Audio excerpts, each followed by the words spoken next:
Zaz, just repeat what you just said just seconds ago. I regret that I did that, actually. It would have been funny if I didn't say anything. Greg's microphone was like on the other side of the table. As far away from him as it could have been geographically while staying attached to the table, and he didn't know it because he was too busy making sure his bumper sticker was properly aligned. Well, he's upset too this morning. But he's so self-absorbed that he just doesn't think about doing it. This job only exists for him to come in here and promote himself. And he doesn't think about how to do it correctly. But I'm worried about what's happening around here in general. Okay, I'm glad I've got Zaz and Cody today because they're longtime sports veterans. And the question I wanted to ask you, Greg, do you think the McDonald's fries maker, if he's been or she's been working there for 10 years, hates eating McDonald's fries? Do you think that that's something that happens to people? No, I don't. I think a McDonald's fry, like a piece of pizza, like a good burger, they're just eternal. There's something you like your whole life. But if you're making them every day, regardless, you don't think this, but I've heard it said of people who have been in sports for too long that that's what happens about how they feel about sports. And I'm worried because I'm siding with Jeremy as I hear him wander around the halls here, and everyone he runs into with an enthusiasm where he's like, Kashad Johnson won the dunk competition. He's like, no one around here likes anything. No one here is made happy by sports. And I'm bothered that I see this happening because you guys have been around sports too long that you've just sort of, like, nothing enthuses you anymore. Everything is there to be criticized. Okay, I don't consider myself a part of the sports complaint culture. I really don't. I like to like things. But if you mentioned Kashad Johnson, that's a great story for Kashad Johnson. It's a great story for the Miami Heat.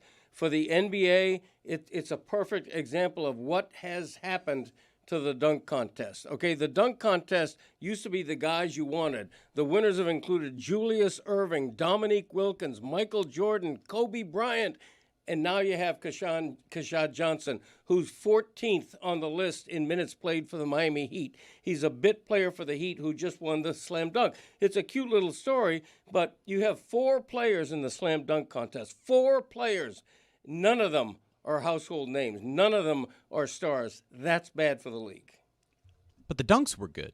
Yes, they were. The dunks were fun. Not all of them. That's half the battle. Not all of them. And I had a good time watching it, and I learned of some players, and I enjoyed seeing their stories, and I watched them succeed.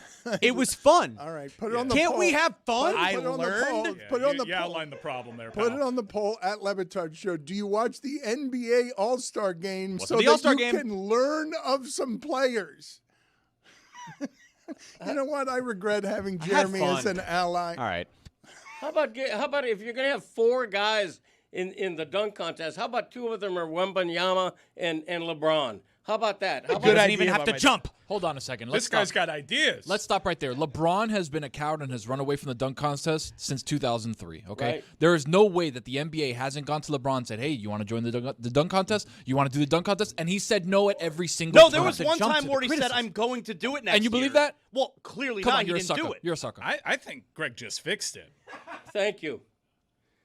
I'm using an example here. Wembanyama all. in the So dunk stars in contest? it. Yes. You guys think Really you'd thinking enjoy outside watching the that? Putting stars in. LeBron and Wemby in the dunk contest? Why haven't they done this? Well, why haven't they? If the NBA, they're doing everything else to fix their All-Star weekend.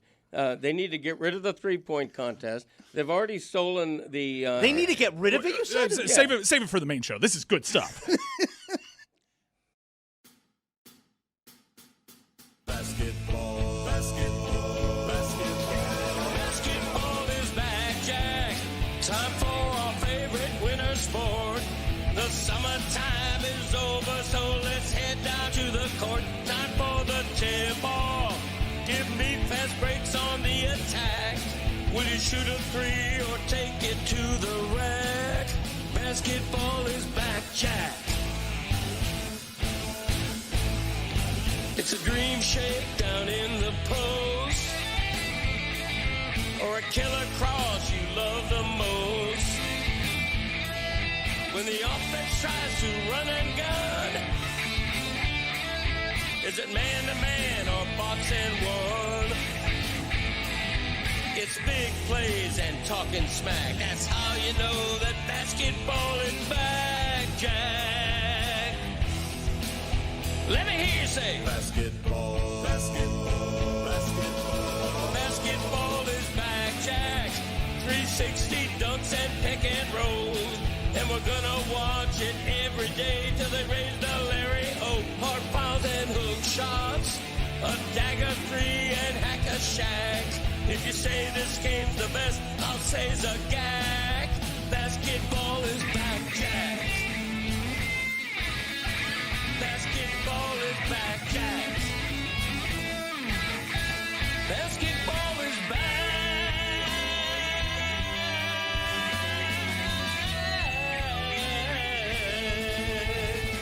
Basketball is back, Jack. The highlight of my sports weekend was indeed basketball, but it was old school AM radio crackling, listening to Joe Zagacki call the end of that NC State UM game. It was not the All-Star game. God, what a delight. I was transported in time because Zagacki was so mad. He was just screaming, "They're shooting blanks." He said it like 7 times because they couldn't do anything in the last 5 minutes. My goodness, we can't make a free throw. He wanted to curse so bad. And he was surrounded by a crowd that was cursing. And he just kept saying, "They keep saying it rhymes with muck." And so I'm listening, and I'm thinking of Joe Zagacki after all these years. Like, he doesn't have a co-host. Like, there's not a color man. It's just him grabbing a box, headed into enemy territory with a couple of people, and it's him doing the broadcast by himself. He's talking to himself, and it'll make you crazy. And the end of that game specifically, I know this is a funny place to start for most of you, but I can't tell you how delighted I was to hear this. Miami has no business winning this game, all right? They're 7 for 17 from the free throw line and 3 for 17 from 3 in the game. But they make a couple of steals, and at the end of the game, they get fouled, and they've got 3 free throws. And I'm saying to Mike, I don't want anybody taking these free throws. I don't want to get 2 free throws, 3 free throws, no free throws. They're going to miss their free throws. But they make the last 3 free throws of the game. And so they end up winning the game. And they're going to get into this tournament because they keep beating Boston colleges and they beat NC State on the road. And they've got 5 guys. And it's only 5 guys. Like, they cannot play with Duke. They cannot be up here with Iowa State and Arizona and Michigan. They've got 5 guys. And they just went into North Carolina and North Carolina State, and the crowd got mad at them because the crowd was chanting all game for them to bleep themselves. Yeah, bleep Miami. So I saw some reporters that just saw the end of that game because Miami scored the last 8 points. It was a pretty improbable comeback, especially because Miami, as Dan highlighted, has been the case this entire season, can't do anything from the free throw line. Is there a meaning, by the way, with the F Miami, why they're so angry? Just a conference. NC State crowds, for all athletics, are kind of good. It's a bit of an SEC town posing as an ACC. Like, it's got some juice to it, but they just don't like Miami. I guess, I understand. They love our show. It's not more popular anywhere in the United States than it is right there. Yeah, Raleigh, North Carolina, we historically did well there, especially when we were on ESPN radio. Thank you for the context. But Miami won that game and then waved goodbye to those in attendance. Absent the context of them being told to bleep themselves the entire game, sportsmanship and all that, I can get why some people have a problem with it, but it's important context. You've been told for an entire game, bleep yourself. Yeah, you wave that crowd goodbye when you pull off one of the best comebacks of the season. The school gets fined for that, right? I mean, if you're going to fine schools for storming the court, you should fine a school for an obscene chant. Absolutely. The school got fined. Miami got fined for sauntering onto the court. I didn't know that was a thing. Put it on the poll. Should the school be fined for the crowd's obscene chant? What a scold you are. An F-bomb? Come on. You're going to have 20,000 people chanting. It's a road game. I'm with them. There's got to be a line. Yeah, have some decorum. There are children. I don't think the F word is the line, but we got to find the line. You can do somewhere. Miami sucks. I'm shocked nobody agrees with me. No, we just did. It should you be have 2 allies. It should be $100,000 fine against NC State. Random number. That's twice for a court. A random number would have been $98,000. Okay, so you're fining You're fining the school because the crowd cursed. Yes. All right. Yes. You're right, Jeremy. Some people just don't like sport. Like, I don't know. I thought it was fine. He wants his children raised correctly at the sporting event. Look, if you want your kids raised right with decorum and manners, do not take them to a college basketball game on the road. Yeah, ACC basketball is not the place to do it. But it's why I took exception to what Jeremy was saying before the show when it came to the slam dunk contest. I was like, no, I was enjoying sports. There were other sports on at the time. Daytona was pretty spectacular this weekend. I want to say poor Michael Jordan. You can't really say poor Michael Jordan, but he finally wins something huge as an owner, and the scandal is now just internet optics. Because, don't make that face. Dan, come on. That's not Dan, fair. you saw the video just like I did. The kid had sans context. Sans context. I get that. Oh, sans context. I'm looking at it. I'm like, I didn't watch the Daytona 500. What I happened didn't know to they put him? ice down his All right, shorts or thank whatever you, it was. Zaz. This is important context. I should share this with the audio audience. Let's not play the video because this kid doesn't need to be in the middle of this any more than he already is. But of course, Michael Jordan, optically, it looked like while winning Daytona as an owner, he never wins anything as an owner. This is one of the greatest losers who's one of the greatest winners.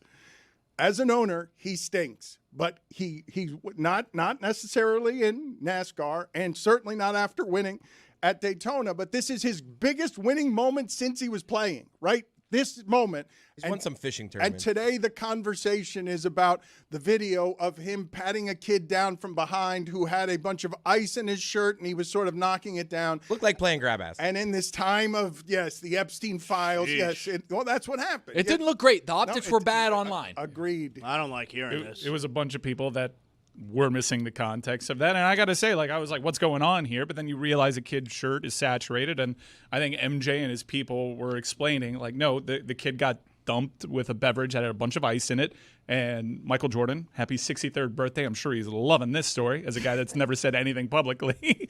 Happy birthday to him. I don't care. Good luck. And this has gotten a lot of traction? It got a lot of traction, but the explanation, I think it's one of the best attempts to diffuse one of these scandals I've seen in quite some time, because once you apply that context to the video, you understand. Zaz, so you haven't seen it whatsoever? No, I was away, dog. Okay, I want you to go look at it. Look on Twitter. Go check MJ and then see the video and then report back to us. All right. So He hasn't seen it, Dan. Now he has the context for what he's seen. Just Those Google MJ Kids. The two takeaways from the Daytona. I mean, that may come up MJ with, playing grab ass and a guy throwing ashes. We gotta throw that video up. All right, let's get to the ashes in a second. But before we do that, and also on the last lap, all of the cars exploded. That also. It was an incredible race. Half of the cars lost all of their ability to drive, half of them because of the number of smoking wrecks that there were on the last lap. But let's get to the ashes here because this is funny. This reminds me. This video's weird, by the way. This reminds me of It's a little weird. of John Goodman and the Big Lebowski, just sort of the famous scenes that you've thought of in life where someone decides to throw ash of a loved one. A windy day. Well, it's not just windy. It's that the cars are going 200 miles an hour and they're going to come blow something. Ashes. Right? For the audio audience, it's a guy running up to the track, leaving his seat. He's inhaling his father. It looks like he's like, I want to put my dad's ashes out on the track, and he tries to throw it to this, and it just backfires all in his face, and he ends up. This video is art because this is during the finish of the Daytona 500. There are cars wrecking everywhere. He is taking this moment in time to throw the ashes there. Mike, this is one of the great sports photographs ever taken. It's not just look behind. Flames. Look at the amount of fire in There's the a car in the background. grass. There's a car in the grass as if it's Talladega corners. Nights. That's correct. And this man, Zaslow said it correctly when he said that man just inhaled his father.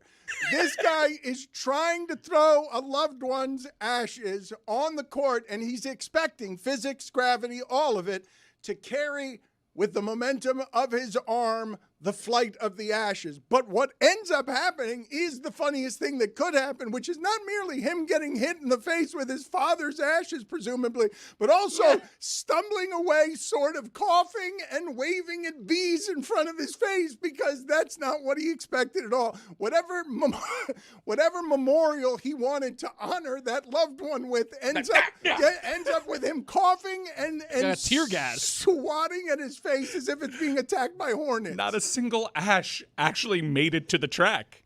You don't Not think even his father close. said to him, I want you to inhale me after I die? Hold on. Let's see this again, just so that I can see. Never mind whether any ash made it to the track. Did any of the ash end up anywhere other than in his face and behind him? Like, I don't think any of it landed in front of him. That's 75% of the body that he inhaled.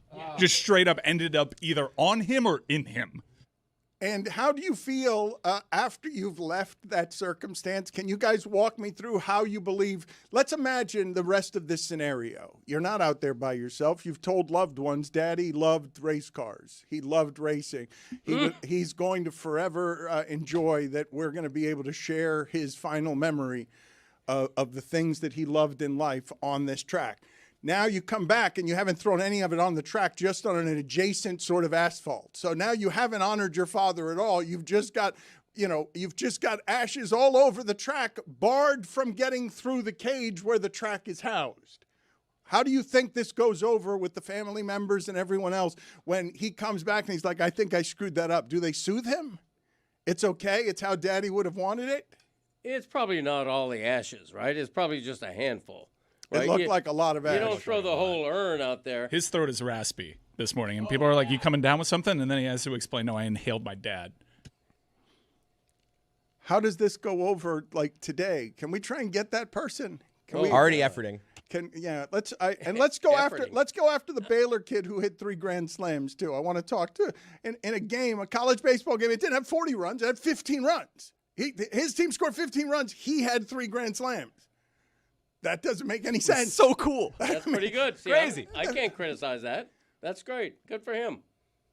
Oh, but he uses an aluminum bat. Demerit. Got to use a wood bat. They should go back to wooden bats. I hate the ping. Got to have the crack. See, all he needed was the opening. That's right. He's gone very negative in his old age. Let's get some subject matter, though, for him that always brings out the Homerific stuff in him. He's written a column for the Miami Herald saluting the new regime for fumigating the place, for getting rid of Tyreek Hill. They gave him an extension 18 months ago.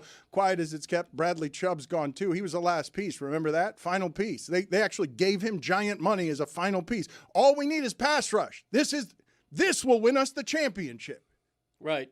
And he had 8.5 sacks last year, which led the team after missing the entire 24 season. But it's all money related. You know, they're trying to save on cap space and get themselves up out of trouble because they know that they may have to cut Tua without a trade partner and end up eating almost $100 million. So you wrote that it's long overdue. This is horrifying to me to watch. 25 years in of this again. You just 18 months ago, you told me Tyreek Hill was the future and that this was going to be the offense, and you gave him all sorts of money. Now he's guaranteed $35 million. I got Mike Florio saying every team wants him. Chiefs want him, Patriots want him, Bills want him, Chargers want him, McDaniel wants him. Like, how do you get to the point? Ravens want him. How do you get to the point where, again, 26 years into this, you're starting over from ground zero? Right. You don't have any players. You don't have any. You've got Achane, and you don't have any players. Well, you have Jalen Waddle and a few others. I mean, they're not starting from scratch. But when I say that this is a complete rebuild, it's that there's no Chris Greer anymore. Like that's significant that they finally got rid of the GM who was at the center of all this 20 years of failure. Greg, forgive me for this because Bradley Chubb, was brought in as a final piece for the Dolphins to think it's some sort of addition to fumigate the entire place, get everyone out of there, get rid of everything that revolves around the past, and start over with no players that anyone has any allegiances to. It's just such a failure of management that has no comp anywhere other than maybe the Jets. Like, and the Jets made, in the last 25 years, the Jets made it deep into the playoffs. They're going to be so bad next year. I'm talking like 2 or 3 win kind of, like number 1 overall pick kind of bad. And it's going to be really difficult to judge if Jeff Hafley has any idea what he's doing. They're going to be that kind of bad. But that's how Flores did it. We thought they were going to be that kind of bad, and then they ended up winning a few games, and it was like, great coaching. Coaching is great. Look, they've got young promise. But I'm more frustrated by the idea of this is as big a rebuild as I've ever seen around here. Oh, but Flores' first year was that 7 years ago. It was the same thing. And you're acting like they didn't need a big rebuild.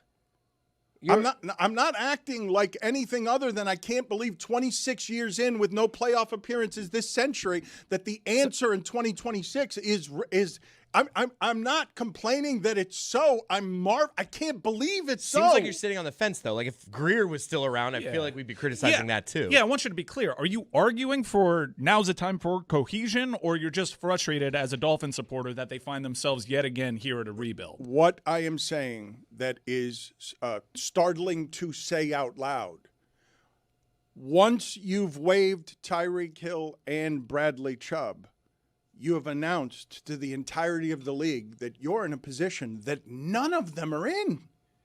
It's basically the Raiders, the Jets, maybe Cleveland, even the Titans have hope at quarterback.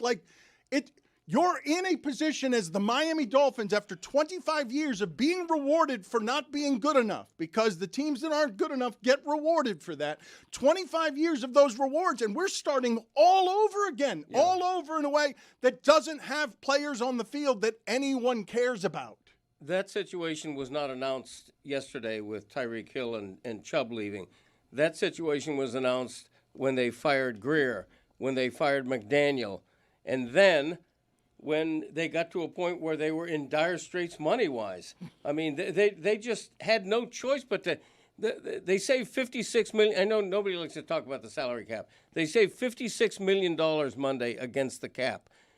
Here's the problem. Why? Because they may end up eating $100 million with Tua. And so if you want to celebrate accounting on this day, I will remind you Miami gave up a 1, a 2, 2 fourths, and a 6 for Tyreek, and a 1 for Bradley Chubb. Yeah, the old regime did, which is why the old regime and not anymore. A postseason victory to show for it. It is an apocalyptic failure of management. Former management, you're right. What you're hearing in my voice is just frustration about the idea that Bradley Chubb played what was final piece years here and don't remember a play he made. I'm not saying he didn't make plays, because he did have sacks and he did make a few plays, but his career as a final piece has no playoff victories. It's weird when I tell you he was here for 4 years, right? Like, it doesn't seem like he was here for 4 years. It doesn't. That's a long time. The Tyreek Hill thing, I would argue, worked out.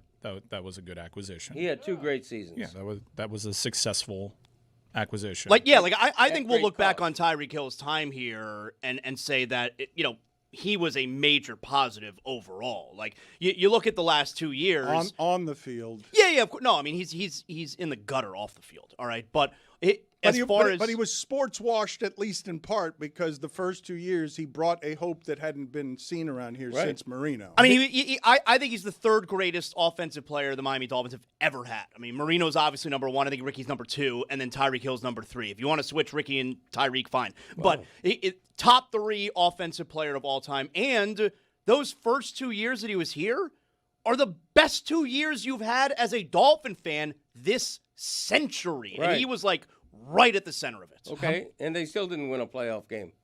How many times do the Dolphins have the best offense in football? Right? Like, go back 20, 30 years. You got to go back to Marino somewhere in the late 80s. Somewhere in the late 80s. And then this guy, with a quarterback that you're going to end up eating $100 million dead money on, those 2 guys with the coach that you fired schemed up an offense that scored 70 points against one of the best defenses we've seen 2 or 3 years later. Right? Like, this era of Dolphins football is kind of encapsulated in that one game, Broncos versus Dolphins, where the entire trajectory of both franchises changed at that very moment. I am confused, though, with I read your column this morning, Greg. How about that? I read your column. And I am confused with your overall stance on it, that it's long overdue, this rebuild. Which, by the way, they did attempt to do this rebuild 7 years ago, and they were in a much better spot then, because there's no Laramie Tunsil on this team. There's no head start to rebuild with Laramie Tunsil. Don't even give me Paul. You don't even know his first name. You don't even know if that's his first or last name, all right? So don't give me Paul. But I am confused with your column because you're saying how it's long overdue, this rebuild, but you're very famously still wanting another chance for Tua. Like, you don't think Tua's done. It can't be both there. Like, you can't think that they might still have a quarterback but also be all in on a rebuild. Those two don't go together. The rebuild means they needed to get rid of Chris Greer. If you're going to get rid of Chris Greer and bring in the general manager they did, you know that means they're going to bring in a new head coach again. I like the fact that for the first time in almost all of these 20 years we're talking about, they have a new regime, a total new regime, a new GM and a new head coach. As far as the quarterback goes, I thought they gave up Tua too soon, but I'm trying to deal with reality here. If they're hell-bent to get rid of Tua, they have to save as much money as they can. They're going to get Malik Willis. He's going to be an okay quarterback, and they're going to have enough money, presumably, to get some other pieces that they need. I think they needed to restart. Tyreek Hill's washed. I'm fine to get rid of him, and I don't care that the Chiefs and some other teams are looking for a one-year fix with Tyreek Hill. They needed to save all that money on him. And Bradley Chubb, he's also good. He's good, but the money offsets that. You traded Jalen Phillips at the end of last year. The part that I want to put in front of you guys, because I don't think it's overreaction of the day, when I say the present predicament where you've got so much money tied up in a quarterback that you're not going to use and you don't yet have a quarterback, right, puts Miami in a position I've never seen them in. There's no reason for fans to have an allegiance to a player on this team. Okay. You've got Achane, you've got Waddle, and then you're like, what's here after 26 years of all of this? What's here that I'm supposed to care about? I've never seen the franchise in this particular condition where the longtime Homer columnist is saying, yep, cleanse the whole place. It's long overdue, and there's no hope. Like, maybe Malik Willis will be a good quarterback. He's young. Maybe they'll figure out something, a way to 6 wins or something like that. But I don't think I can remember seeing it like this, where it's not just that you don't have a quarterback. You don't know who your next quarterback's going to be. That quarterback is strangling you with a salary cap, and you don't have any players anybody else wants. Yeah, and everything you say is the fault of the old regime. Give the new regime a chance. I don't know who you're complaining against, because you're complaining against are all gone now. What I'm saying is that they've left the Dolphins in a position that very few teams in the history of this league have been in. Correct. Which is why they have a new GM and a new head coach. I'm just saying the Raiders have, to show for their recent misfortune, they have a tight end and a running back. And the number 1 overall pick.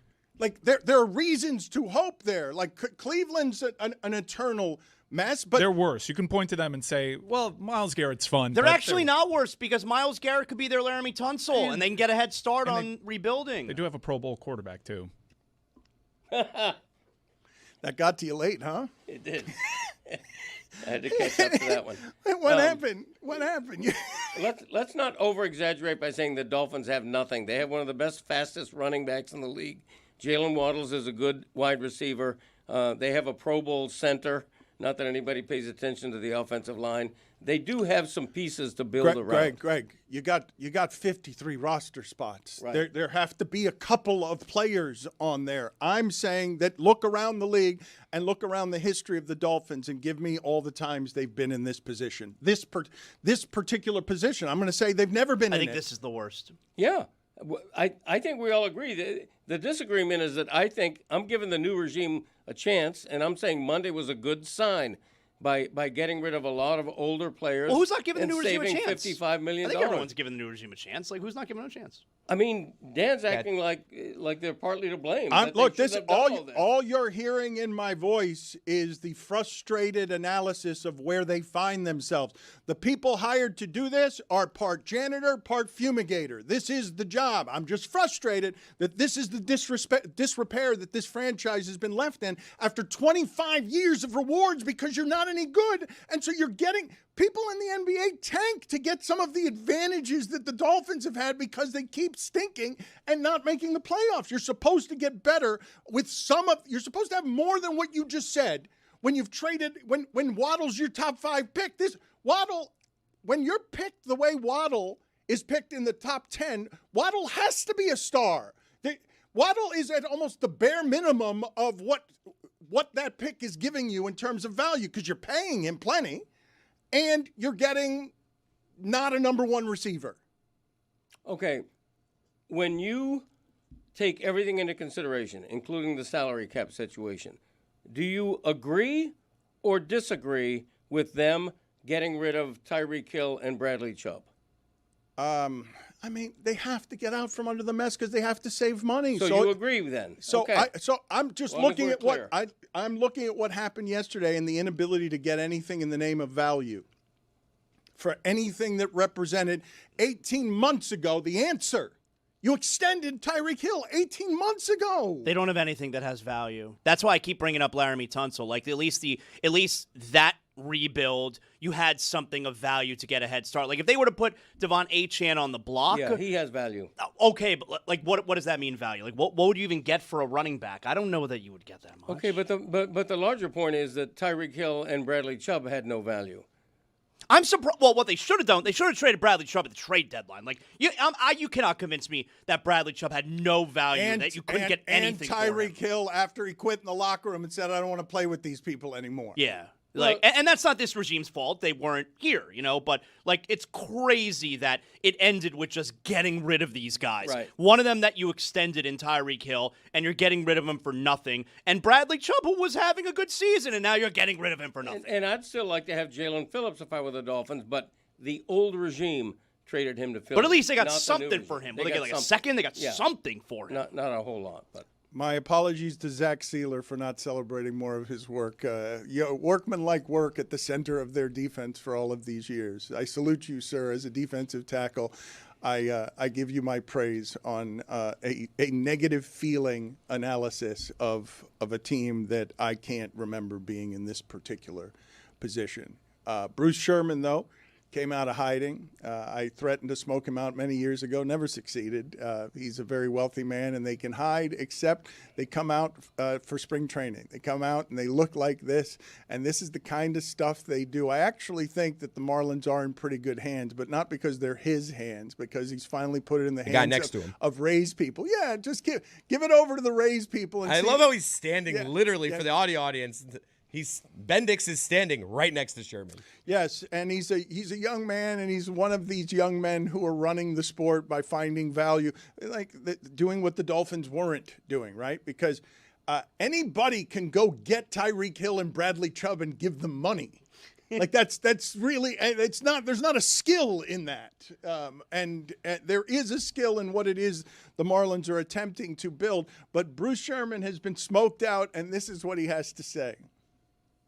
I understand the rules very carefully. I'm an executive council of Major League Baseball. Of course, the Marlins want me to be on the executive council. We will do what's requisite given our revenues and given who we are as an organization.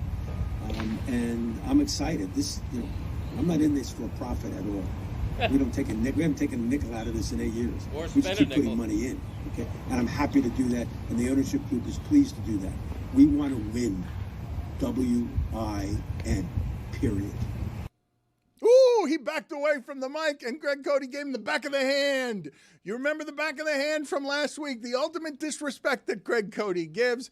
He spits at the Bruce Sherman sound, spent a nickel. You haven't spent a nickel either. How long have we been listening to Bruce Sherman say the exact same thing to open every spring training? Teams do both. Teams go through the farm system and develop players and also spend money. If Bruce Sherman would start spending a little bit of money to get, for example, a free agent bat during the offseason, I would have more respect for him. Instead, and I think Bendix is doing a good job, but if you're a Marlins fan, you're waiting for a future that never seems to get here. We were talking on Friday. Your father doesn't have a greater dismissal than the back of his hand. Like that, I think it is the most disrespectful thing that he does when he's done with people talking. Here's a little more Bruce Sherman. He doesn't talk very much. He hid behind Jeter. Jeter ripped everybody off while he was down here, and he does not talk very often, but he does know how to spell win. Doesn't know how to do it, but knows how to spell it. Extraordinary expectations for the 15th of next year. We talked to the players. This investment we made in free agency, by the way, 4 players spent over $20 million. I think it's done with extraordinary care by the gentleman to my left and his entire organization. A lot went into that. The $150 million plus we put into all these facilities, which a lot of you don't see, is truly extraordinary. As that relates, our expectations are to be extremely competitive and continue this path to be successful every single year. And success is not measured by the games in September, in August, and July. Success is measured by getting to the playoffs continually. That'll be the measurement for our organization, it'll be measurement for the front office, and that's what the Miami Marlins are going to be all about. Did he just brag about spending $20 million in free agency? 4 players. 4 players. That's unbelievable.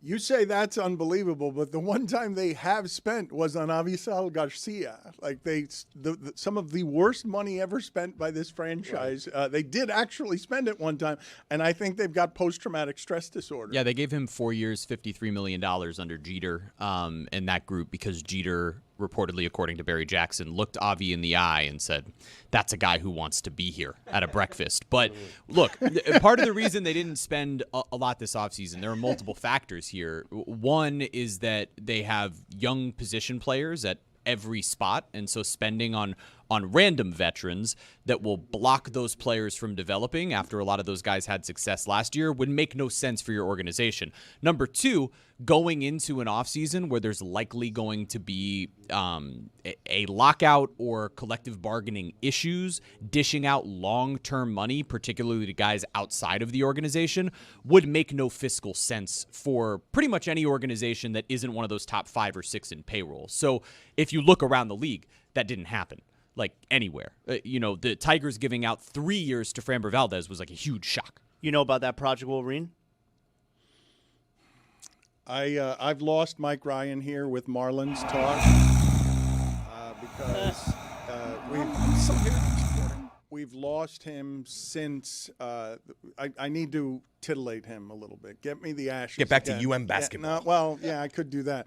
But let's go back to the weird thing to do in a sarcastic voice is after we've been talking about bad teams for the last 30 minutes, but cool. All right. I didn't do University of Miami basketball. I'm talking directly to Chris. To the back of his head. You're talking to the back of his head. Look. Can't turn around. My back hurts. If I can't get you excited about Joe Zagacki calling the last 5 minutes of a game in which NC State was down 5 and went on like a 9-0 run, and then Miami closed with an 8-0 run, and Zagacki was just screaming at everybody and saying again and again, the crowd keeps saying something that rhymes with muck. By the way, you saying that he doesn't like being the only voice, storming into the foxhole and being there behind enemy lines, shame on you. That's where he thrives. He loves being in that spot. You're right. I was going to say it'd be better to share it with a broadcast partner, but you're right. He's going in here with like what I imagine. One-man gang. What I imagine Joe Zagacki, whatever you imagine a foxhole is, in battle, okay? And whatever it is that you imagine a wartime journalist from the 1950s has to radio back for information, however it is you radio back, or Morse code, however you're getting information back to the States, goes into where the mortar is and the bombs and the explosions and is just carrying nothing but the equipment to broadcast back to home. It's got the hard hat on. Joe Zagacki did go into NC State, but what I'm telling you is he was furious with the road team for a bit. He was furious with his guys. He just kept yelling. He must have said six times, they keep shooting blanks. Jay Lucas was on Kane's Insight earlier this morning and was talking about how excited he is about how this team is going to look in year 3. And I'm hopeful that he's telling the truth there because my second team this season is Kentucky basketball because I am so supporting Mark Pope and that staff right now.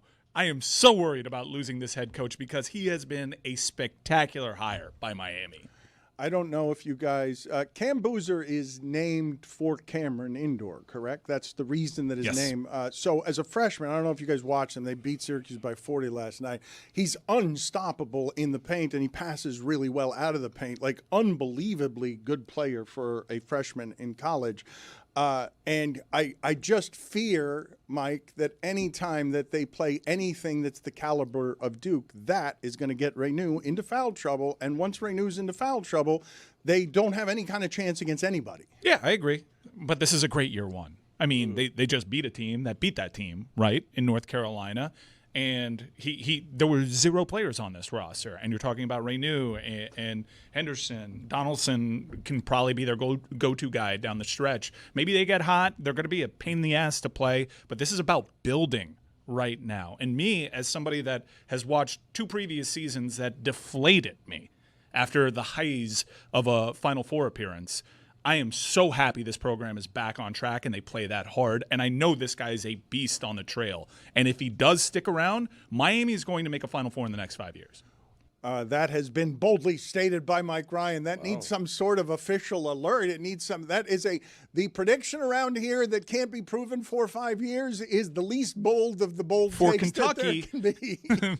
He might be going there with Kentucky, but Jay Lucas is a great coach. That is they key, nailed it. but it's key. It's key to the bold take. Say something that cannot be proven for 5 more years. It's not like we're going to hold you to account if they don't make it. Marlins are going to make the NLCS in the next 5 years. Yeah, we could keep doing this. Yes, Final Four. Yes, all of the local teams are going to win all of the championships over the next 5 years. Except the Dolphins. Except the Dolphins. Look, just be really bad. Next year's the following quarterback draft class is really good. So just be like really terrible.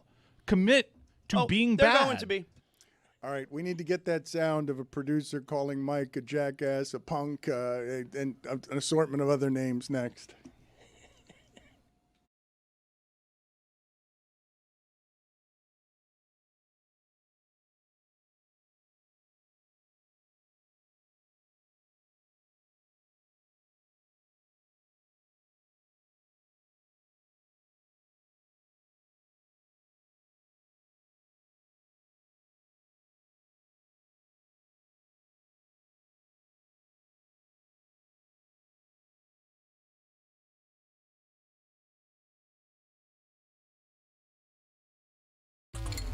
Best F1 minutes with Jessica Spatana.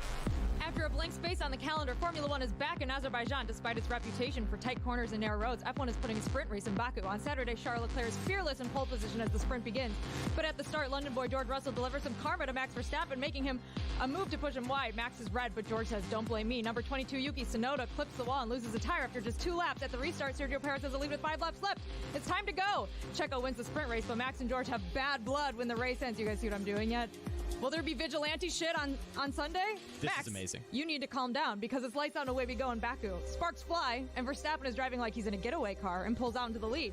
Long story short, Nick DeVries has a glitch and a safety car ensues. Perez is in the lead after a slew of pit stops, but he's not out of the woods yet. The one driver, Max Verstappen, has speed, but that's when Sergio Perez says, "Bye-bye, baby." As the race ends, Esteban Ocon goes into the pit, but the mastermind race organizers have let press onto the treacherous pit lane. This is why we can't have nice things. 7-time champion Lewis Hamilton finishes 6th. The last great American dynasty, Haas, finishes out of the points, but today was a fairy tale for Sergio Perez. Verstappen finishes in 2nd, which is better than revenge. 1-2 for Red Bull is nothing new. They don't have champagne problems on the podium, but the anti-hero Max Verstappen is only ahead in the Drivers' Championship by 6 points. Fernando Alonso and Taylor Swift rumors are swirling. Long live Formula One. Max Verstappen has won the Drivers' Championship, but we still have 4 races to go. In Austin, Daniel Ricciardo rides a horse named Horsey McHorseface into the paddock. Zach Brown accuses Christian Horner of cheating, and Fort Lauderdale's own Logan Sargent will join Williams in 2023. During quali, Carlos Sainz takes the fastest lap while his teammate Charles Leclerc takes a grid penalty. Martin Brundle gets snubbed by Brad Pitt. Tim Apple doesn't know how to wave a flag. 440,000 people are at the Circuit of the Americas. It's lights out and away we go. On turn 1, Max Verstappen gets ahead of Carlos Sainz, and Sainz tries to recover, but gets hit by George Russell. The Spaniard is out of the race before the 1 lap is even over, and Russell takes a 5-second penalty. Valtteri Bottas' race ends early, and a safety car helps out Charles Leclerc for once. Fernando Alonso and Lance Stroll get in a massive collision, and debris is everywhere. Lewis Hamilton, on hard tires, leads the race with 10 laps to go, but the Flying Dutchman cannot be beat this year. It's Verstappen, Hamilton, and Leclerc. Sebastian Vettel battles to the finish in his final USGP. Baby Lando finishes 6th, and Yuki gets a point. Red Bull wins the Constructors' Championship for the first time in 10 years, a day after their founder's passing. People are crying, there's champagne flowing, fireworks are popping off. Everything is bigger in Texas, Dan, except for F1 drivers. Yes, it's time for the F1 minute here, even though I want to hear that sound gave it again. away? Je suis stressé pour les minutes de Formula 1. besoin d'énergie. Énergie. Let's go, energy. Oh, energy. Bonjour et bienvenue à ceux qui parlent pour le Grand Prix de France.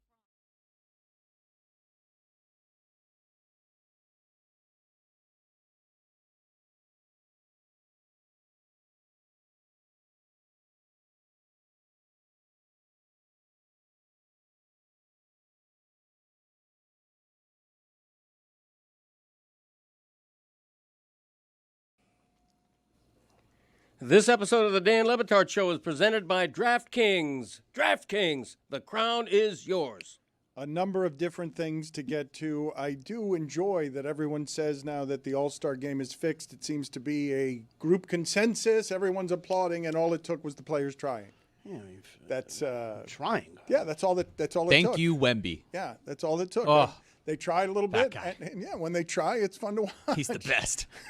Kawhi did his thing too. 31 points in one of the quarters. That basically. was fun to watch. It was incredible. Well, Kawhi going at Wemby too, like not afraid. It does feel to me like something.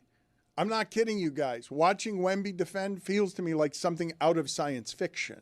Like something Kawhi trying to figure out a way to, how do I step back on this when his arms reach down to his ankles. It's like watching some sort of real futuristic Spider-Man, and he's 22. Like, Kawhi, that was impressive to watch. Did anyone say during the telecast anything about the aspiration stuff? I know that Silver was asked about it during his press conference, and Silver actually gave voice on the tanking front. He said, we need to not lose sight of our paying customers when he's talking about the tanking. When you've got so many teams that aren't playing to win, and now they're going to add teams as well. Or he talked about expansion as well this week. And so you've already got a bunch that aren't trying, right? That are just, you've basically got about 10 teams in the league that just exist so that your team has a home game to play. Right. Yeah, exactly. The tanking thing is a whole different matter. That's why they needed this to hit a home run in this All-Star weekend. They needed the All-Star game, and you saw the TV ratings almost double what last year was. Well, there's a reason. There's a reason for that. Well, no, I mean the reason for that is because they went from being on cable television to over-the-air broadcast television. Yeah, and that's a major difference. You're right, and they're surrounded by the Winter Olympics on the same network, which helps because the Winter Olympics have been a big draw. But the U.S. versus world thing did work. I mean, the players tried. I think trying worked. The players tried, right, and that worked for everybody. We like watching those athletes. They're great athletes. We like to know they care the way we do. And in the days before the game, when they were being asked, like, what's the intensity level going to be? You had Kevin Durant sort of dismissing the old heads of yesteryear, saying, like, oh, this effort that they talk about, I don't know, I haven't seen it. And you had Anthony Edwards say, like, yeah, it is what it is. We're not really going to try. And then Wemby came out and played that way. Cade Cunningham as well is another guy who helped set that tone. He didn't get as much credit, but some of the other guys were talking about him. But Anthony Edwards, right after the game, was like, hey, give the credit to Wemby. He set the tone because when he came out playing like that, first possession, posting dudes up, slamming it down, like that changed the entire atmosphere. And he set the tone before the games because he said, I haven't seen much effort. He said it plain. This is face of the league stuff, by the way. We talked about Ja Morant, we talked about Anthony Edwards, and they try in the Sprite commercials. But generally speaking, face of the league doesn't get to be Allen Iverson or Anthony Edwards. It tends to be they try to present to us somebody like Steph Curry, Wembanyama, somebody who's not quite as edgy as those two guys are. Look, Wembanyama has had a really, really good last few weeks when it comes to face of the league stuff and the maturity that he has shown, because you had what happened over the weekend and setting the tone, which I want to get back to that in a second, but also you go back a few weeks ago when everything was happening in Minneapolis and he sat there at his locker and told everybody, I don't care what my PR team told me not to say, I have to talk. And even though I'm not from this country, he had the maturity to at least believe that his feelings are the right way to feel, and he's going to speak out and say the things that he thinks are the right things to say. He's had when we talk about face of the league stuff, he's had a really good last few weeks. But I think that's setting the tone stuff. There's no way to actually quantify it. I think that stuff matters. Like Michael Jordan's the face of the league. He's the guy. And guess what? It's going to trickle down. Wow, that guy's out here playing to win. All right, we better play too. Kobe Bryant, same thing. And then LeBron over the last 10, 15 years. And it trickles down where, yeah, he's the guy who can't even bother to put his jersey on for the team picture. He's wearing street clothes. But now you have a guy in Wembanyama who's like, yeah, we're going to go out here and try. I think that stuff matters. But I also think we can't discount the U.S. versus world format. The Winter Olympics. And the games were good. The games were, the three of the first four won on the last shot. 2-point games, one a 3-point game. But the Winter Olympics are getting high ratings in the U.S. Why? Because all of a sudden we're chanting USA, USA to cheer for a bobsledder we've never heard of because of the jingoism, because of the national identity and patriotism, if it still lives. And the NHL succeeded fabulously a year ago with the Four Nations tournament. And that's what the NBA has borrowed with this. I think it's a blatant ripoff, but flattery is, imitation is the sincerest form. Well put. Yeah. And so credit U.S. versus world to a certain degree with the weekend. What do you say? Why do you say patriotism if there's still any of that left? Because half the country hates the president. Yeah, but sports patriotism actually tends to be pretty immune from that. Well, I mean, J.D. Vance was booed at the opening ceremony of the Olympics. But just you're still not rooting for the other countries to beat your beloved Americans. No, you're right. Like the people who are watching the Olympics are rooting for the United States, and the people who were watching the United States basketball team, they're watching our old guys. You guys saw what happened to our old guys. They totally ran out of gas. It's like 29-2 at one point. Oh my God! The old guys had nothing left at the end of that. But it is fairly funny and true to say they revived the whole thing merely by caring about it, by actually treating it as if it matters. It's a legitimate complaint to have about the league, and Silver gives voice to it when he says the amazing quote to me of, we can't lose sight of the people who pay for everything. Because they have. You can't have everyone. You know how rare it is? Football went through this for a while, and then they just changed all the rules where we're watching Brock Osweiler and we're saying this stinks, this isn't any good.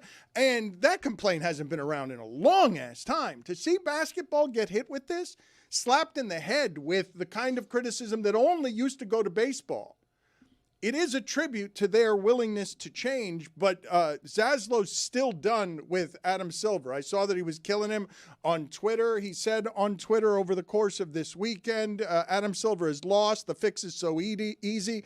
The lottery is weighted evenly among all non-playoff teams. The end. Problem solved. Completely clueless commissioner. I do think it's, and I say completely clueless commissioner because this idea that he's throwing out in front of us, when it comes, because he was asked, would you consider just abolishing the draft? And he gives you the all options are on the table, which is such a nothing. It's a nothing answer. All options. He may as well say no options are on the table if all options are on the table. He's a nothing, this guy. He has no answers for anything. All options are on the table. I'm not going to tell you any of them, but they're all on the table. He's a nothing, this Adam Silver. Vote of no confidence. Whoa. Wow. He hit him with a nothing and then a vote of no confidence. Yeah. That seems like that. You hit him with 3 nothings, actually. 3 nothings you hit him with. How much needs to be in front of him? How many different issues over the last few years need to be in front of him for everyone to finally realize this guy is clueless? This guy isn't in control of anything. Look at everything that's happened under his watch. Player empowerment. The players control the league, all right? Not the teams, not the owners, not even the commissioner. The players run the league. Players don't try under his watch. Teams lose on purpose on his watch. You have the Kawhi Leonard aspirations situation, which, by the way, when he was asked about over the weekend, he doesn't have a clue what the hell's going on. Someone else handled it. I don't know what's happening. And then we also found out that they did know that Terry Rozier, there were phone records that Terry Rozier texted someone when he was at the Hornets, I'm going to leave the game early. The league and the Hornets knew about this, and they didn't tell the Miami Heat, and the Heat are left flailing in the wind and this Adam Silver won't do anything about it. How many issues do there need to be in front of this commissioner where everybody realizes this guy's out to lunch? A righteous rant from Zaslow. Cody was smiling throughout it, radiant. It's not almost. funny. That's what. No, but that's what passion sounds like, Cody. That's not. Okay. That's what. What do you mean? Well, okay. Everything he said could have been distilled into a dismissive hand wave, but he doesn't do that. So I'm going to do that for him. This is hard Zaz with the talking audio about audience. Adam Silver. It's good for a pod. Like this. Good for a podcast. Yeah, that's okay. We're on in a lot of video places There you go. as well. And this brings me to what I promised earlier, which is last week, Mike Ryan was aggregated for going after Boomer Esiason. Among other things, he called him a few names, and he also said, say what you mean when you're saying to pipe down to the Olympians in the in the Olympics who are saying of America that they've got sort of bittersweet feelings about representing the country. He told those athletes to pipe down. Mike came at Boomer Esiason, and this resulted in the defense of a couple of different people. First, there was someone named Al, and I don't mean this dismissively. It's just the first time that I asked your son, the executive editor of this show, who is this person so that I can source the material. He looked at a piece of paper and said, this is AI, when he saw the name Al. Yeah. Executive editor has been promoted. Yeah, excuse me, executive producer. Yeah. My bad. Let's hear the sound first from AI Al, and correct me if I'm wrong because I don't know the history here, but is this producer allowed to talk because our producers are allowed to talk? Is this person allowed to have an opinion because a long time ago we allowed our producers to have opinions? I would love to debate that, punk. Would you? Yeah. Wuss boy? Yeah. Okay. Producer versus producer. Some Dan Le Batard. First of all, where you would even find the Dan Le Batard show is beyond me. Dan Le Batard's one of those. There's so many guys like this that are, you know their name from somewhere else, but what they've been doing for years you don't see. This is what I mean. The social media, they want people fighting. Like that guy, the Dan Le Batard producer. Do we have a name for this guy? I don't know. We should. Never heard of him. I did see the write-up on it. I love when he goes, why doesn't Boomer say what he really wants to say? Well, he did. You're all worked up, fella, so clearly he did. Right. Jackass. So you got a punk, you got a wuss boy, you got a jackass, and then the worst of all of the insults, he hit you with fella. He hit you right in the face with the dead fish of fella. That's low. I can't summon any emotion. I don't know who those people are. I'm not sure that wasn't AI. It's just like a bot in my mentions, All right, which there's been a lot of those. All right, so but we're gonna do I don't know who you are off. I'm not. You're playing that to get something out of me. I don't give a shit what that person has to say about anything. I don't know who that is. Okay. It could be a Twitter Spaces. I genuinely don't know. I'm sorry. I know that they were running that bit, and it seems like I don't know what that is. Okay, let me put in front of you Gio. Evidently, you do know. I do know Gio, and I like him, and I do think that Gio was fair. I didn't disagree with what Gio had to say. All right, well, let's hear what Gio had to say as we continue to feud with New York radio. What it seemed like to me, and I don't know if you agree or not, but what it seemed like to me was this is a lot of misguided anger. That this guy is very angry politically about things that are going on. Maybe there's people in his life or others that he has stayed silent about, but then this Boomer thing comes across his plate, and he all of a sudden just explodes, and all the things that were bubbling up in him about whoever that he's been annoyed with comes out in the direction of it all goes to Boomer, because a lot of these things that he's saying, he clearly doesn't know Boomer and the show. What I mean by that is when he's going on, and if you haven't seen this, the guy's name is Mike Ruiz, is producer of the Dan Le Batard Show. He said to Boomer, quit being a P word, put your name to it, say what you effing mean. So to Mike Ruiz, I sit next to Boomer 5 days a week, 4 hours a day. I wish he would say what he meant less, to be honest with you. Yeah. So you don't know what you're talking about. Now, I'm never, ever going to tell Boomer, stop doing this, stop doing that, whatever. But there are times where he'll jam politics into conversations that I'm like, that was unnecessary. And taxes. Yeah, and that was unnecessary. Yep. And I'm like, now I got to find a way out of it, but that's what he wants to do. He's earned that ability to say all of these things that he wants with this platform. But to sit here and say that he is on here giving you some sort of coded message because he's afraid to say what he wants and he's a P word is just completely misinformed. It's wrong. Okay, I think what was outlined was something that was factual and that I did reach a breaking point. And Boomer was an amalgamation of a lot of people like Boomer, and Boomer himself included, that wade into these waters just to scold what is obviously opposition, because Boomer does not have these takes when the UFC is on. I've been to 3 sporting events that Donald Trump's been at. 30% of these post-fight interviews at the UFC are all glowing in praise of Donald Trump. Donald Trump injects himself into NFL broadcasts, Army, Navy, often pushing lies. I'm a college football fan. I'm a NASCAR fan. I'm a WWE fan. I'm a FIFA World Cup fan. I cannot watch a FIFA World Cup draw without some BS peace award being handed out to the president. And for Boomer Esiason and others like him to only venture into these waters when someone says something pretty innocuous. You want to talk about it like a triggered snowflake.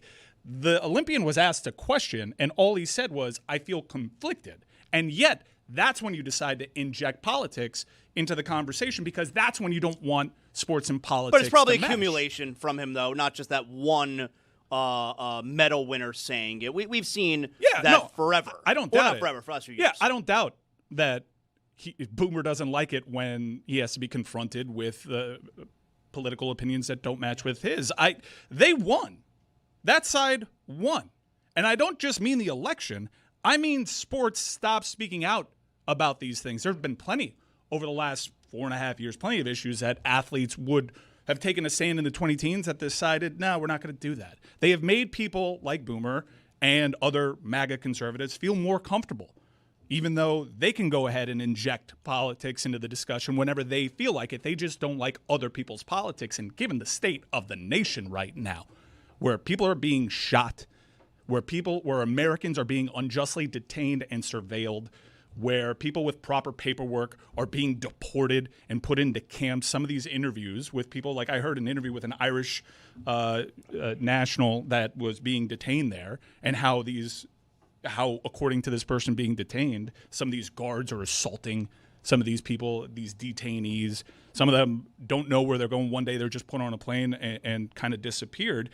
I think that I respect other people's opinions because I have to sit there and take it when it comes to sports. We can disagree, but if you're just trying to shut up one side because it makes you feel better and it helps you sleep at night, that's where I take issue with it. Well, if you keep it in sports, though, what you're saying when you tell our Olympic athletes to pipe down, even if you just want to keep it in sports, Florida has been deemed to be a place, according to human rights organizations, that is not safe for international tourist travelers before the World Cup and FIFA, because people are being detained. Some of them U.S. citizens.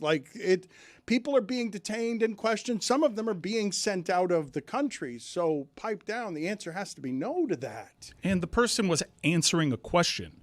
Like, everybody, look, I'm sure Boomer felt conflicted about what was going on in the nation. It's probably why he voted and many other people voted for Donald Trump, because Donald Trump as a candidate and as a president talks nonstop about how bad this country is. You weren't confronted with anything. You were confronted with an overwhelming popular opinion. Donald Trump is the least popular U.S. president of all time. Plenty of people are upset with what's going on. Plenty of people are conflicted. In fact, those Olympians were insulted by the sitting vice president, told essentially to pipe down. So yeah, I take issue with that. And I'm allowed to speak my mind the same way that you are. And all you're complaining about, and others like you, and nameless producers and other people with varying levels of bedside manner, you just don't like what I have to say. And you just want to be able to say what you have to say, silence other people's opinions, and be able to feel comfortable at night. And I'm not going to do what you want me to do, which is shut up about it. You're all worked up, fellas. I hate any version of telling an athlete, shut up and play, shut up and dribble. I love it when athletes speak out no matter what they're saying. They're human beings. I loved it when Wembanyama was outspoken about what's happening in Minneapolis. I loved it 10 years ago when LeBron and Dwayne were speaking out about Trayvon Martin. You know, it's real life. These athletes... You love it, but you're aware that that's divided, right? You love it, but you're not the popular opinion there. Like, you love it, but No. The opposition also loves it just when it agrees with their ideology. Let's Go Brandon was born from a sporting event. Right. They love politics being injected into the conversation. Conservative tennis fans love when Donald Trump is a guest of Rolex at the U.S. Open so they can, by the way, effectively ease tariffs on their company, just overt corruption using sports as the vessel. They're fine with all of that. They're fine with Ryder Cup as long as it agrees with them. And as somebody who happens to like all these sports that along the political spectrum are probably further right, I have to sit there and eat it. I have to. Okay, that's a transaction. But other people get to voice their feelings too. And all too often, people like Boomer and people that are aligned with the MAGA right only want their opinions espoused into microphones, and that's BS. That is not fair. I need to cleanse the palate here. Do you guys have any sound of Doug Gottlieb, the coach at Green Bay, going crazy about the officiating? Calling that's fine. You had the exact same play at both ends in the last play of the game. The exact same play. The exact same play. So I need the new commissioner of the Horizon League to explain to me what a technical foul is when I don't leave the box, I don't curse, I'm not demonstrative. Okay? There was nothing that should have been called a technical foul. I know when I earned one. I did not earn one. You're all worked up, fellas. I was keeping my cool!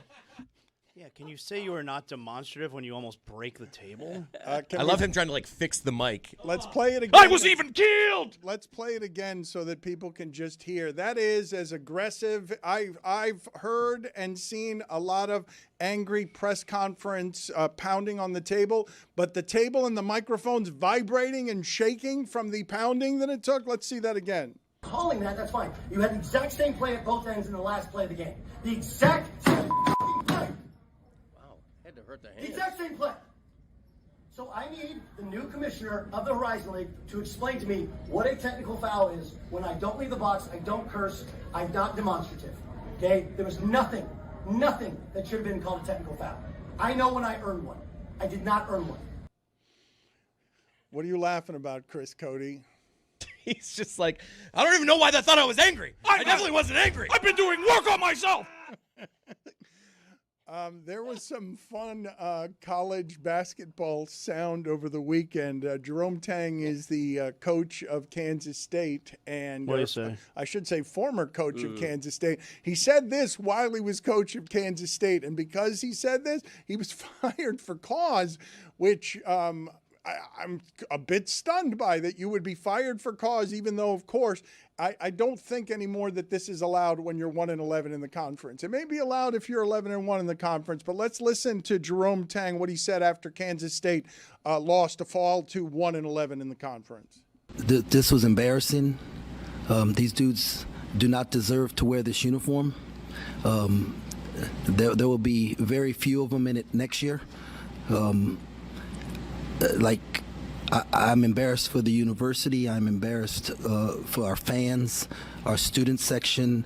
You know, it is just ridiculous. We got practice at 6 a.m. tomorrow morning, and we will get this thing right.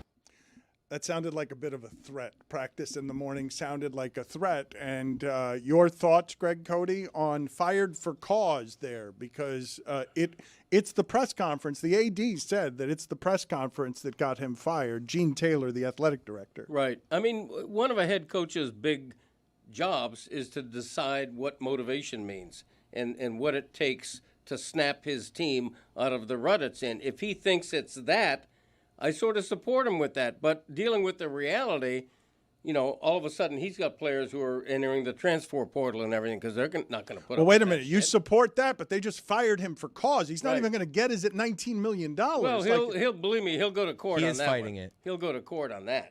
Oh, his attorney already made like a pretty great statement because What did he say? Well, that's my gimmick. Just because I'll wait a few days doesn't mean you get to take my gimmick. What was I saying? What did he say? You were saying the attorney. His attorney. Yes. Because the AD said that he embarrassed the university. You know, that's why they fired him for cause. And his attorney said, if you want to see embarrassed, you know, the athletic department is going to be very embarrassed after all of this. That's a pretty good statement. I support a head coach's ability to say something like that. He also took their names off the uniforms, correct? They played without their names on the uniform. I always enjoyed when Penn State did that in a quaint, nostalgic time where they wouldn't put the names on the back of the uniform, but the Nike swoosh was there. You could see the Nike swoosh, no problem. Yeah, Bill O'Brien changed that. His reasoning was, like, these players that decided to stick with the program, they should be recognized. That was actually pretty cool.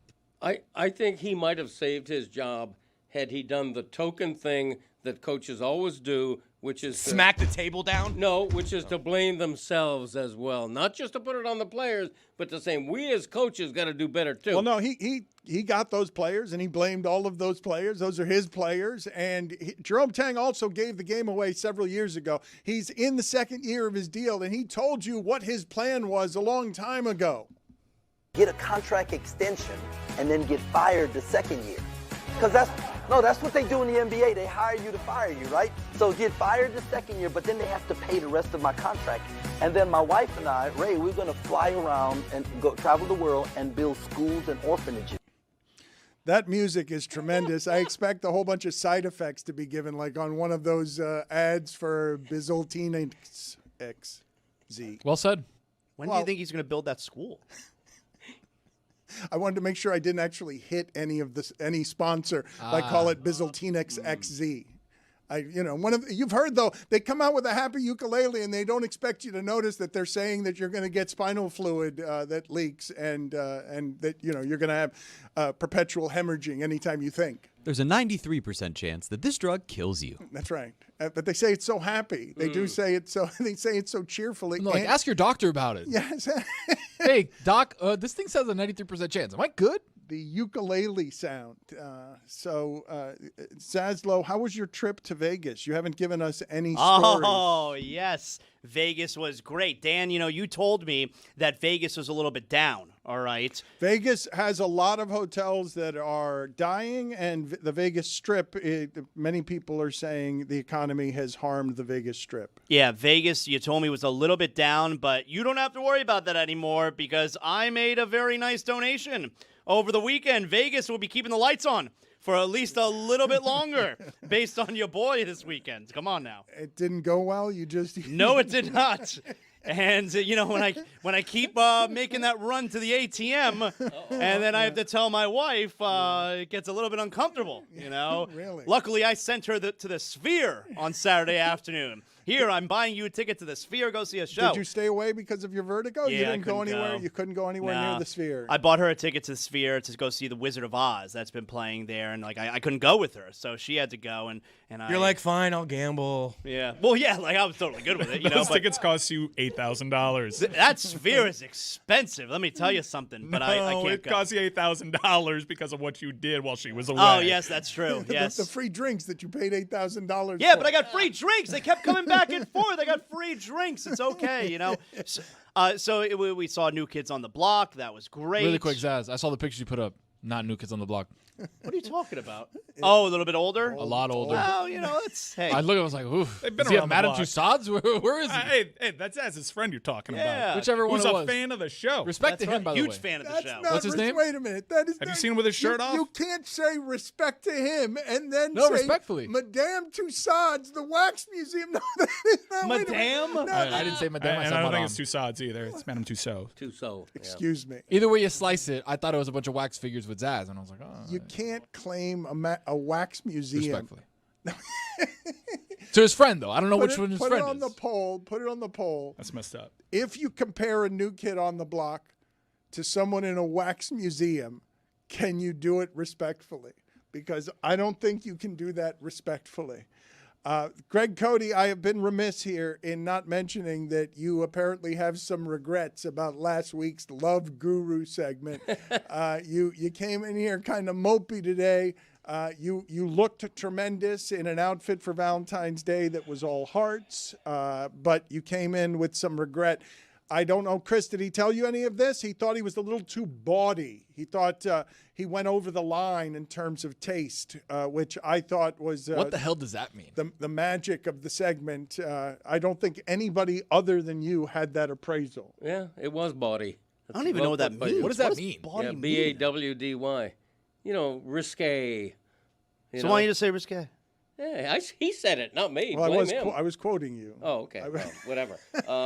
No, I mentioned this a little bit on my podcast, the regret I had. I thought it was a little dirty, a little over the top, particularly the thing I chanted, which I will not chant again. Where's my... You said it, though. I know. Wait, that was a real thing he said? I saw that on social media. Yes. I thought somebody was joking. Yeah, he said that? Somebody asked him where to find it, and he said, where's my... Sheesh, Greg, that's inappropriate. That's awesome. That was my concern. Damn. That is. I wish I was here for that. Not appropriate. Okay, that was my concern. I don't need. I believe at one point he said that's critical of it. That's not all. My... That's the size of a stick of butter. There was a lot. Yeah, there was a lot there. Because I always like to think, there's a 12-year-old in our audience. There's a Le Batard Show fan who's 10 years old. I don't want him or her to. Man, you're filthy. Well, what's happening with you today? Because you also you fined NC State $100,000 because their crowd was chanting, and they will be fined. So, mark my words. I don't think they will be fined. I don't think it's mark them. I don't think it's the first time that they've done this. I think that this is a regular thing that they do there. People understand. Double the fine then. If it's a regular thing, if they get a history of this.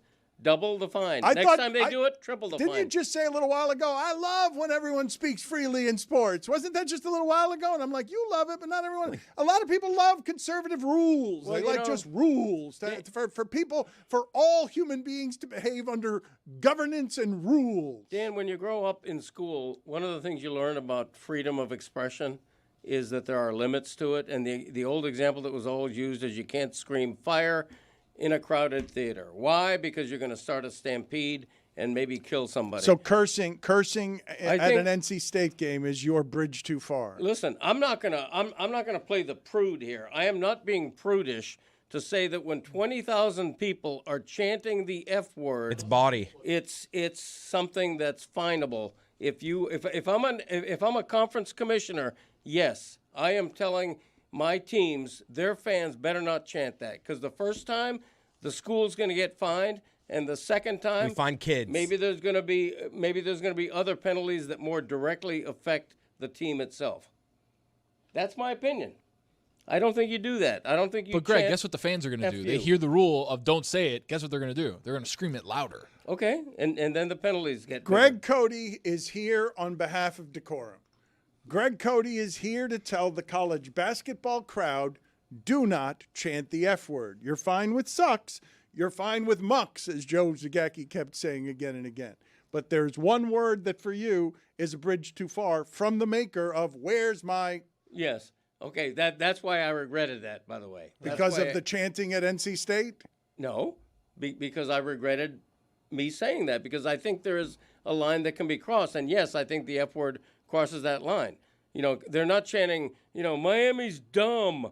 They're chanting the F word. That'd be hurtful. I think you know have what, to though? draw a line. So you've heard me say a little bit around here that we're sort of beyond these days, whatever it is that polite society used to be. So unless you're going to do this in some place like a church, which is an aggressive act of disrespect, doesn't the context matter? Yes. Like a basketball arena? Like, what are you doing? You're making it an institution of higher learning as opposed to what it now is, which is just professional basketball played more amateurly than they play it at the NBA and G League level. Like, no. It's not like what is sacrosanct here? The campus, the student, the child. I'm talking about a public event that when you look around, you see a lot of kids there. Okay, and I don't think that's a college basketball game. Do you see a lot of kids at a college basketball game? In college basketball towns, you'll get families who go. Sure, not a lot, but you'll get families. I just think that the sportsmanship story that came from this game was that Miami players were probably being a little extra by waving NC State fans home, and I think chanting them the F word is also a little bit extra. And that should also be considered when firing off your takes. But road games are impolite in college sports, and we celebrate the regional identity and the atmospheres that make them electric and make it hard to win ACC road games. Like it's a word being chanted, and F you ref is something that I've heard in just about every stadium I've been in. Ref you suck is a very popular Ref you one. suck is the most Miami chant there is. Yeah. Ref you suck is not fuck you, ref. Well, I think that this is, it's kind of governed. It's kind of governed by the outcome of the game. All right, damn, they got our ass pretty good there with that 8-point comeback in the last moments of that game. Like, we were chanting them, and they waved us goodbye. We keep our head down, we keep moving. That's sports. So you think it's okay in a football stadium for 70,000 people to be chanting "F you"? 30,000. Look, it's wildly impolite, but if I'm going to get impolite, I'm gonna get it at a sporting event. Like it's not decent. It's indecent. It's an indecent thing to chant. Not finable. Not. Well, you're taking away money because of a crowd doing something that you're saying is inappropriate. When it's like I'm pretty used to hearing crowds do stuff like that. It's not for me. It's not what I would do. It's hard to find. Like, all right, so you're just gonna punish a team. Like, look at the CONCACAF rules for Mexican soccer fans to not say that when the goalkeeper kicks it and they can't stop it. They throw cups full of urine at the guy doing the corner kick in Mexico. No, but I'm talking to, I know that, but there is a very popular homophobic chant that Mexican supporters often use, and soccer's tried to govern it and eliminate it from the game, and they cannot. Okay, but the key phrase is soccer has tried to govern it. Why can't American conferences try to govern their fans chanting "F you"? It's a ridiculous example, but what was the team with the tortillas throwing they threatened if you guys keep throwing tortillas, we're going to penalize the team. So it's not that uncommon to take at least threaten the crowd. But that's because you were throwing an object onto the playing. But I'm saying you're throwing words. I mean, CONCACAF and FIFA have taken pretty punitive measures. You don't even mean that. They haven't allowed fans to go into stadiums for offenses that cross these lewd offenses that cross the line, and it doesn't eliminate it.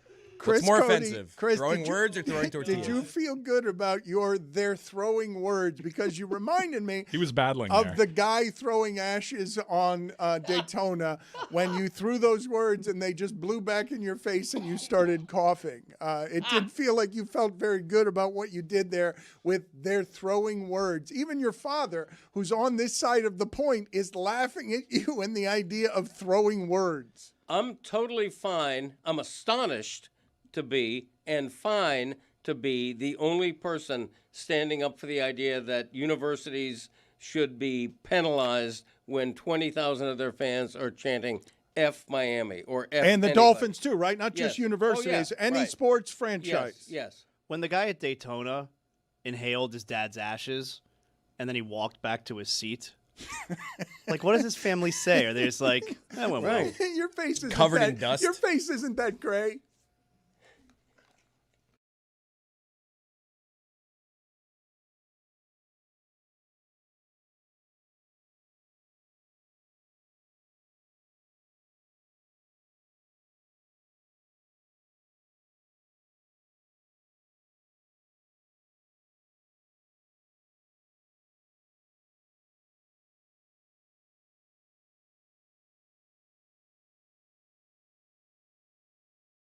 With Jeremy Tashi. Because Jeremy was an alleged journalist last night. Yeah, my thoughts exactly.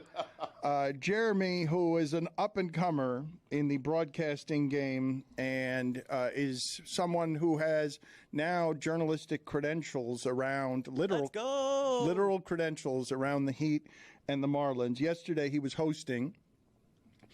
And this is one of the great things, Stugotz, this time of year. We get it so infrequently around here in South Florida. But South Florida has always done this well. The rest of the country always makes fun of, you guys don't care about that sports that much. You're bandwagon people. All right. Many of us are. Not everyone is. The loyalists are super loyal. But Miami does the bandwagon better than anybody. Miami does. Everyone now show up for the party. And so you have, stunningly, a hockey arena in the Everglades, surrounded by airboats and alligators, filled with people to do the wave, watching the game on television. And at the Heat, across the street from us last night, Jeremy Taché is watching the end of that game with a lot of people who are excited. And Stugotz, I'm getting a lot of this. Jimmy was out of bounds, and it ended up being a 3. That was a goaltend ref culture win. Okay, whatever. Tell it to the people who were yelling and screaming around Jeremy. How about this? 1-1, we're coming home. Okay, who's we? Yeah, I mean, I took the Heat in 5. Anyone else? He's right. All right, the Knicks are watching this like everybody 2 else. rounds ago. It was a long time ago, understandably.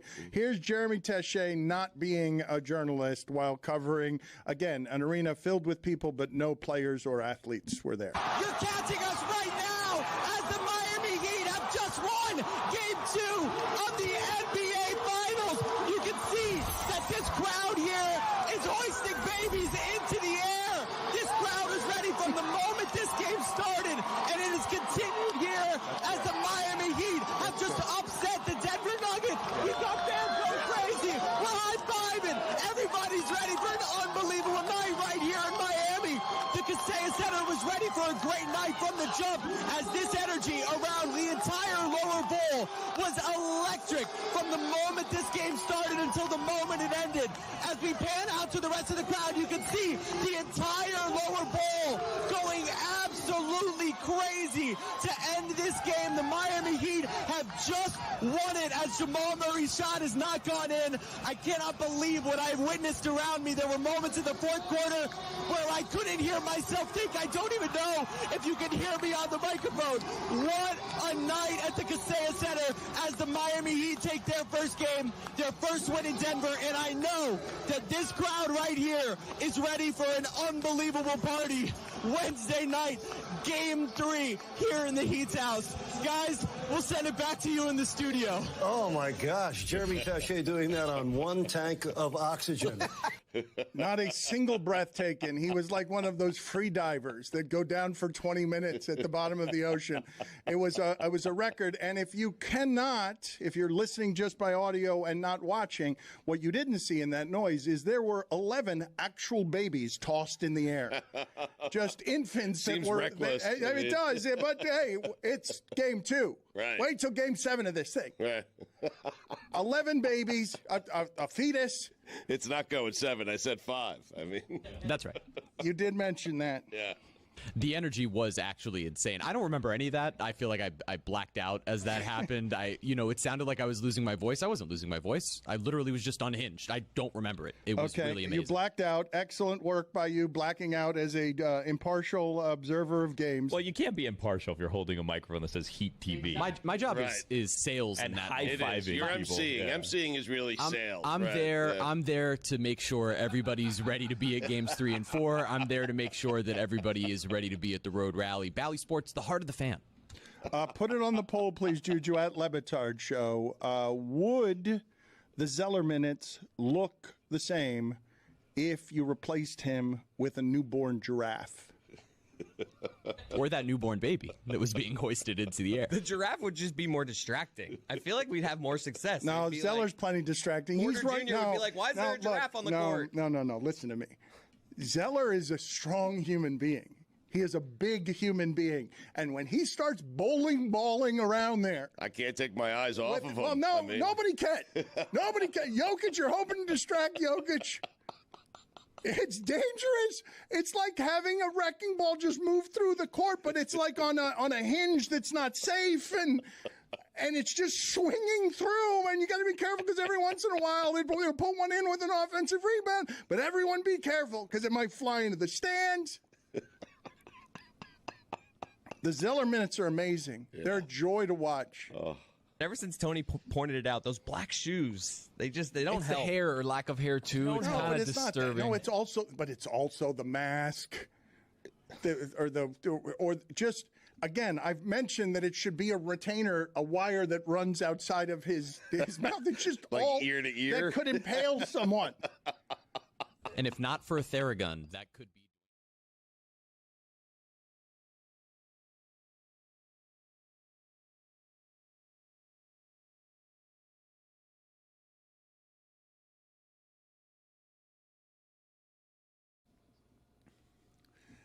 If I give you some context here, it seems deeply unfair what it is that we're doing in general to the dangers of going 200 miles an hour, that we are not celebrating Tyler Reddick winning a car-strewn last lap at Daytona, the biggest race that there is, because we are talking about two other things. Michael Jordan patting down a kid in a way that people felt was wrong, even with the context of there's ice in his shirt, and also a hero of mine trying to remember a loved one in an emotional fashion, but not taking into account that when you throw a loved one's ashes onto the track at Daytona, which is how the loved one, I'm sure, would have wanted it, you need the ashes to land on the track. It has to be the final lap.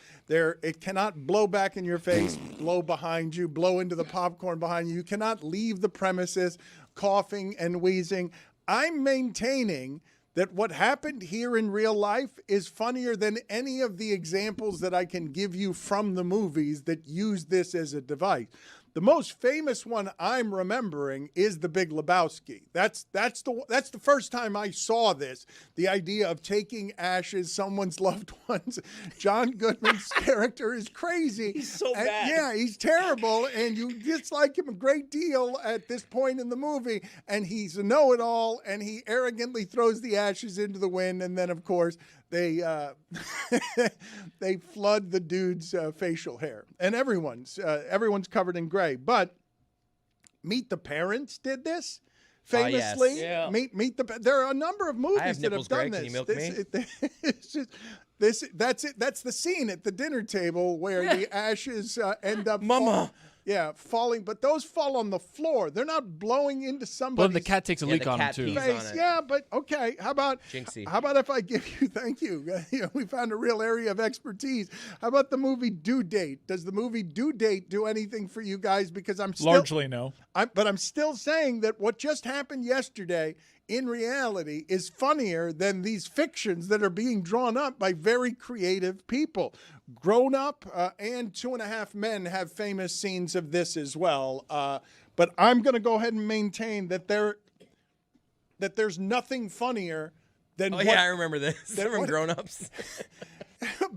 But even that's not as good as the sheer amount of ash that blew into that poor person's face as they're trying to remember a loved one. For all I know, there are tears on that person's face. You're right. This is the best. And no, it's The Big Lebowski is the best I've amazing. seen. It's amazing. The Big Lebowski is the best I've seen, but I'm maintaining that what happened yesterday on the actual track at Daytona is funnier than any contrivance that has been imagined by fiction writers.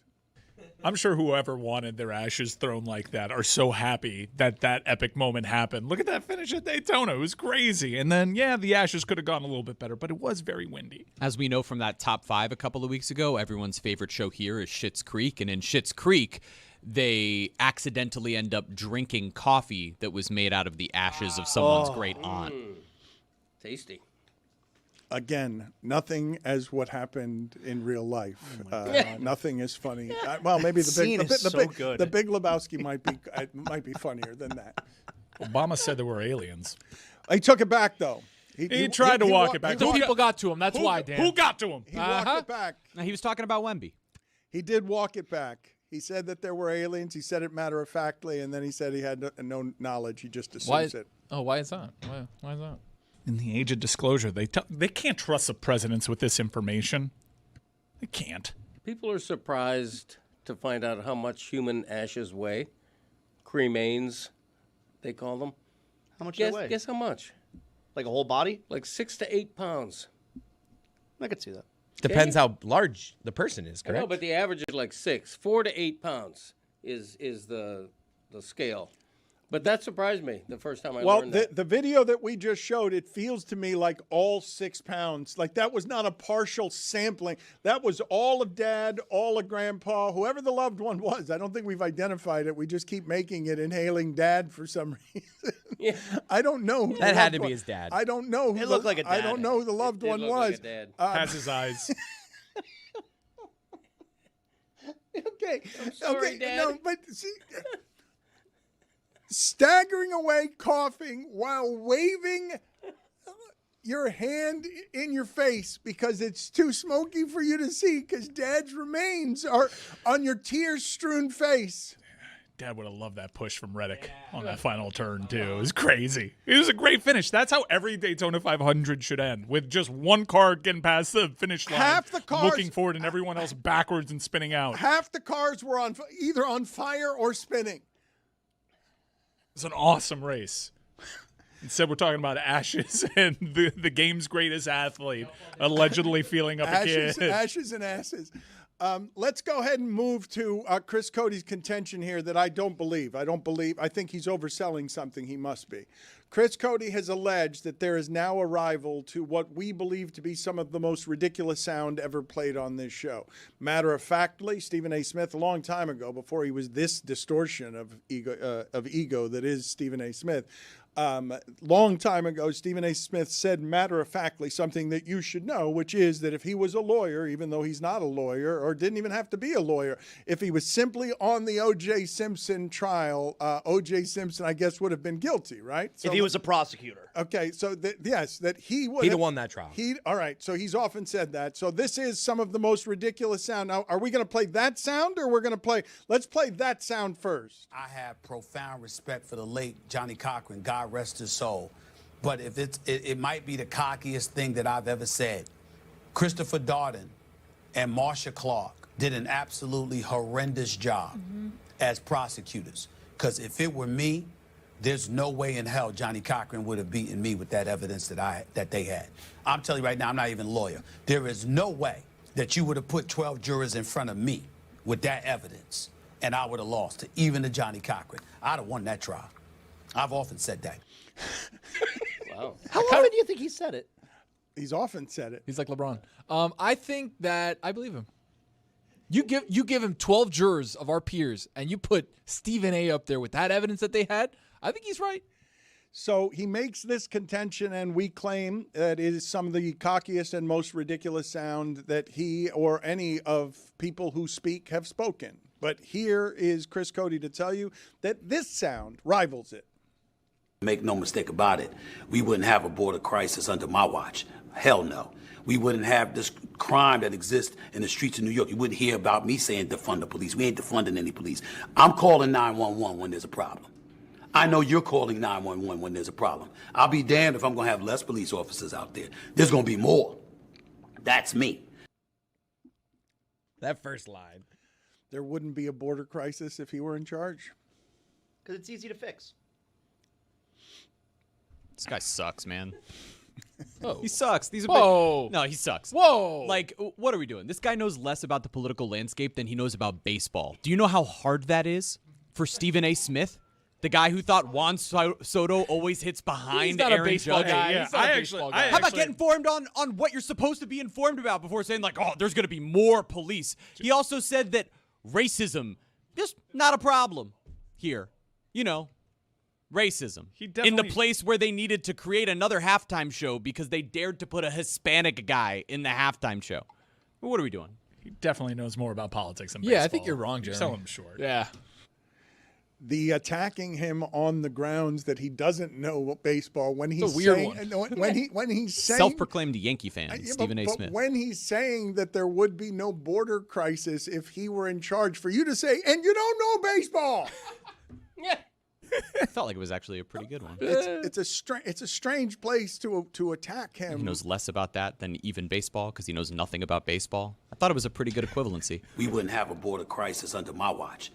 Come on. When he says it like that, I would agree. Yeah. And then he dismounts. That's me. That's how you run for office in America. All you have to do is make a statement like that. You don't need details. Exactly right, You don't Greg. need to back it up. You just say a statement like that, and people are like, yeah, I agree with that. And we He's love got my vote. when something's under someone's watch, we love that. Yeah. Not on my watch. Yeah. I understand why anybody with an ego anywhere in the United States thinks they could do the same job our president is presently doing. Do you want to hear Stephen A. on the economy? Yes, please. I would focus on a flourishing economy and making sure we did everything we could, because I believe when you have something to lose, you know how to behave. When you have something to lose, you know how to behave. If you have nothing, you have nothing to lose. And as a result, you're willing to tear down anything, even if it's America, because you feel betrayed by a country that's supposed to be looking out for you and positioning you to thrive instead of wallow in misery and suffering. So, of course, I would pay attention to the economy. I would pay attention to all of those things. If I were president, there would be no unhappiness. There you go. Now you're talking, Dan. Wait a second. Go on. Keep on. Then maybe people would have nothing to believe. You almost have my vote. Keep talking. Yeah, everybody would be happy, and everybody would be rich. Okay. Now you're talking. 4-day work week. Keep going. All your dreams will come true if you just elect me. Yeah. Getting better. It's an effective platform. It's worked twice. All of your problems, I'll fix them. Everything that's bothering you at home, in your relationship, anywhere with your loved one. Have you thrown your ashes of your father in your own face? I'll have you have a clean face if you elect me. And concepts of a healthcare plan. What are you going to do when he's a Democratic nominee? Who's he appealing to? Vote for him. It is Idiocracy. I really thought the movie Idiocracy. I thought that the movie Idiocracy would be absurd 20 years later, but it's happening. It's in front of us every day. And I've gotten to this too late in the show today. This is my fault in not properly celebrating somebody around here who is a legitimate South Florida icon, and we do not make many of those anymore. Ron Magill announced over the weekend that he was retiring, and there was a huge, huge outpouring for Ron Magill because as we talk about these turbulent times where you can't trust anyone or anything, and there's a shamelessness that is so pervasive that it soaks everything up to and including the American flag. Ron Magill is a fundamentally decent government servant who has been that for 46 years and has represented himself and the zoo and South Florida in a way that is majestic, untouched, and unparalleled. And I ask all of you, can you tell me if you can think of a lot of South Florida icons like that when you're talking about somebody who's tethered to the past of Miami, remembers a different South Florida, 46 years in one place? I should tell you guys that he'll still be around here. We'll have him on as often as he'd like to be on. There's not going to be any pullback there. He's going to be running his foundation and still doing some of the same work that represents our greatest contribution as a charitable effort. You are the endowment's greatest giver of things, and now he's going to take that in retirement and buy luxury goods and penthouses. So he's getting into politics. And he's going to squander all of your charitable efforts instead of giving it to the animals for their health care. He's going to behave like an animal on weekends. Yeah, what do the animals need? They got it all. But just a fundamentally decent public servant, right? Somebody who was always respectful of the rules. Both Stephen A. and Greg Cody are real big fans of rules today. And Ron Magill has always carried himself with grace. So when I ask you guys the question, I played this game with Zaslow for a while, South Florida legends in the media, but I don't know that anyone in the media goes and grabs as iconic a South Florida spot as Ron Magill would. I don't know if we still have a local news anchor or even a local newsman. Your father, Greg, would represent about the closest thing that we have to it as a 50-year employee of the Miami Herald. But who passes for a South Florida icon from a different time like that? And congratulations to Ron Magill. We're thrilled that he gets his liberty from all the things happening in government bureaucracy now that would whatever would cause an ending less pleasant than the one that he totally deserves. Still doing their thing, right? That's what we're thinking. That was well said. So if you've ruled out... I stumbled there through it, though, because I don't know what is known or what's not known about his actual retirement. Why are you guys playing sound in my ear? Any particular reason for that? I don't know. It's happening every time I'm miking this. So we can move to diagnosing the next step. I think that's GQ. The the government stuff that we were talking about, I was tying it to Ron Magill because government servants don't behave that way anymore. Public figures on behalf of government service. I don't trust anybody these days in power. Do you? No, and I think that's what Ron's retiring from is Miami-Dade government.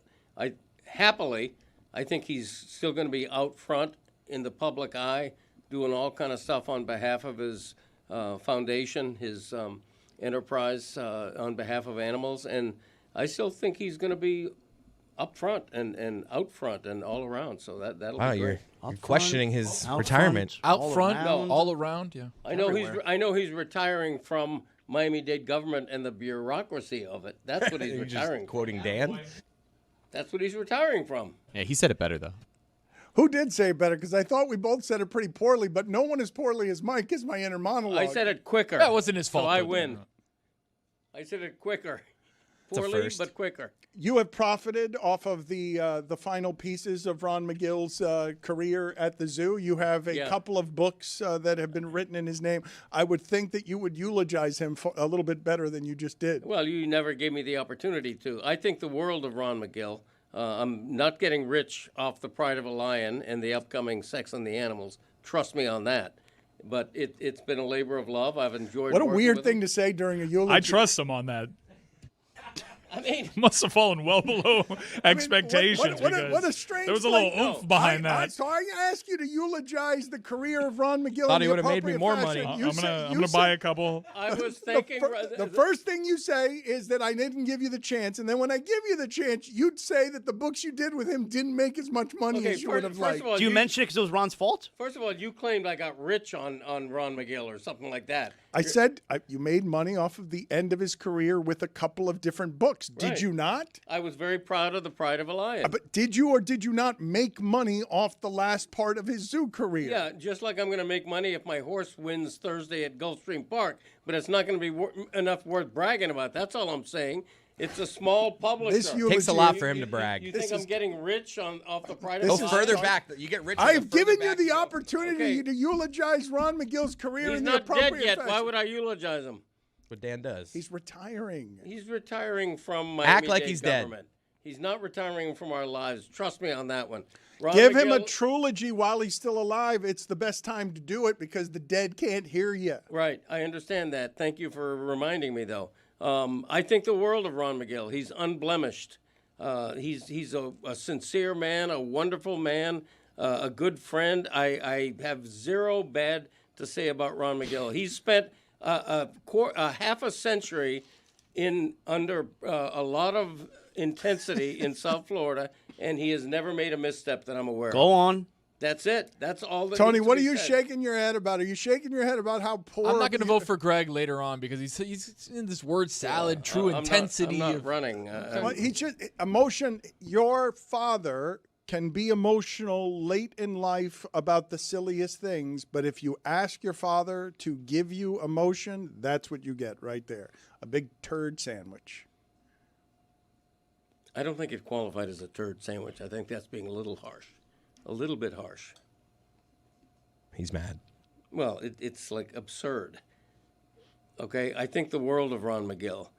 Don't accuse me of a turd sandwich on his behalf. It's ridiculous. It's an insult. I don't know what else to say about Ron Magill. I'm grateful to him for asking me to write 2 books. It'd be more of a hot dog than a sandwich. Like turd down the middle, yeah. To be fair, the reason that I called it a turd sandwich is simply because of the amount of time he spent about how little money he made on these books. Only because you introduced it by saying I've gotten rich off Ron Magill. And it's not true. And everybody knows it. Are you insane? We're right on that line. We're going to lose him. I didn't say that you've made yourself rich on this. I never said that. I just said you made some money off the end of his career. That seems accurate to me. Some money. I would agree to some money, yes. You keep emphasizing that not a lot. You're the one who's volunteered that it's less than you wanted it to be. I didn't know how much it was. I just said that you made some money off it. Make some eye contact. Okay, ask Ron Magill how rich he's gotten off the books. We're getting bogged down here. Because it's a turd sandwich. He's mad. Look at him. I mean, it's insulting. It's just Absolutely rude. We might have messed up. Ignorant. The Greg Cody Show featuring Greg Cody. That's a great idea. Keep promoting him. The podcast comes out weekly. Who's featured on this week's episode? We go inside the PFPI Gala, our annual Always a Cody popular family episode. tradition. The door's open. It's Peace talks being brokered. it's doing great business. People love that. More him. Yeah, thank you very much. The yearly tradition of my dad as the commissioner announcing Greg's Lobos, and then he walks off stage and then enters the stage as Greg's Lobos. Well, I got to play 2 roles. And we have catchphrase countdowns number 38 and He's 37 as well. And you know them this week? I'm not going to forget that he called my words about Ron Magill a turd sandwich. I'm not going to forget that. Ask him about catchphrases. And by the way, I haven't heard an apology yet for that. And that you're upset about not making more money. I'm not upset. No, but he insinuated that. No, he may have insinuated it, which is probably why I reacted like I did. You volunteered it. I didn't insinuate anything. Eye contact. I can't make it with you because you do not stay in character. You continue to give me advice as yourself in my inner monologue voice, and I don't appreciate you manipulating it that way. The Greg Cody Show featuring Greg Cody. Thank you. I keep forgetting that part. comes out weekly, and it has catchphrases number 38 and 39 this week. 38 and 37. We go in sequence. Do you have? I'm sorry. My bad. Yes. We're rattled. So 38 and 37, Right. and what is on there? Can you give us a clue? What do you want? Pick a number. I'd like them both, actually, if you don't mind. Yeah, let me just give you one. I'd like the best one. I don't want the crappiest one. I'm maintaining. 37 be the best one? No, because I'm maintaining. You would think 37 would be better. No, Doesn't always work out that way. It really doesn't. Mike's nailed it. Zaz doesn't know anything about how this works. You fool. I don't. I You would think, though. You punk, you wuss boy, you jackass, you fella, you.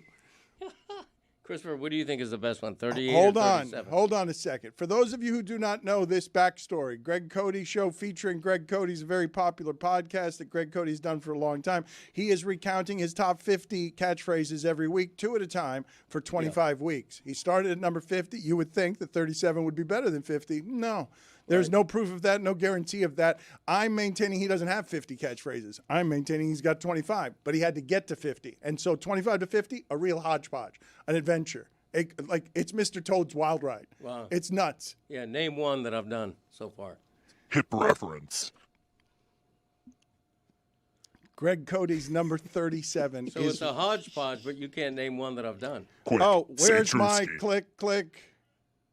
As a matter of fact, that is one that I've done.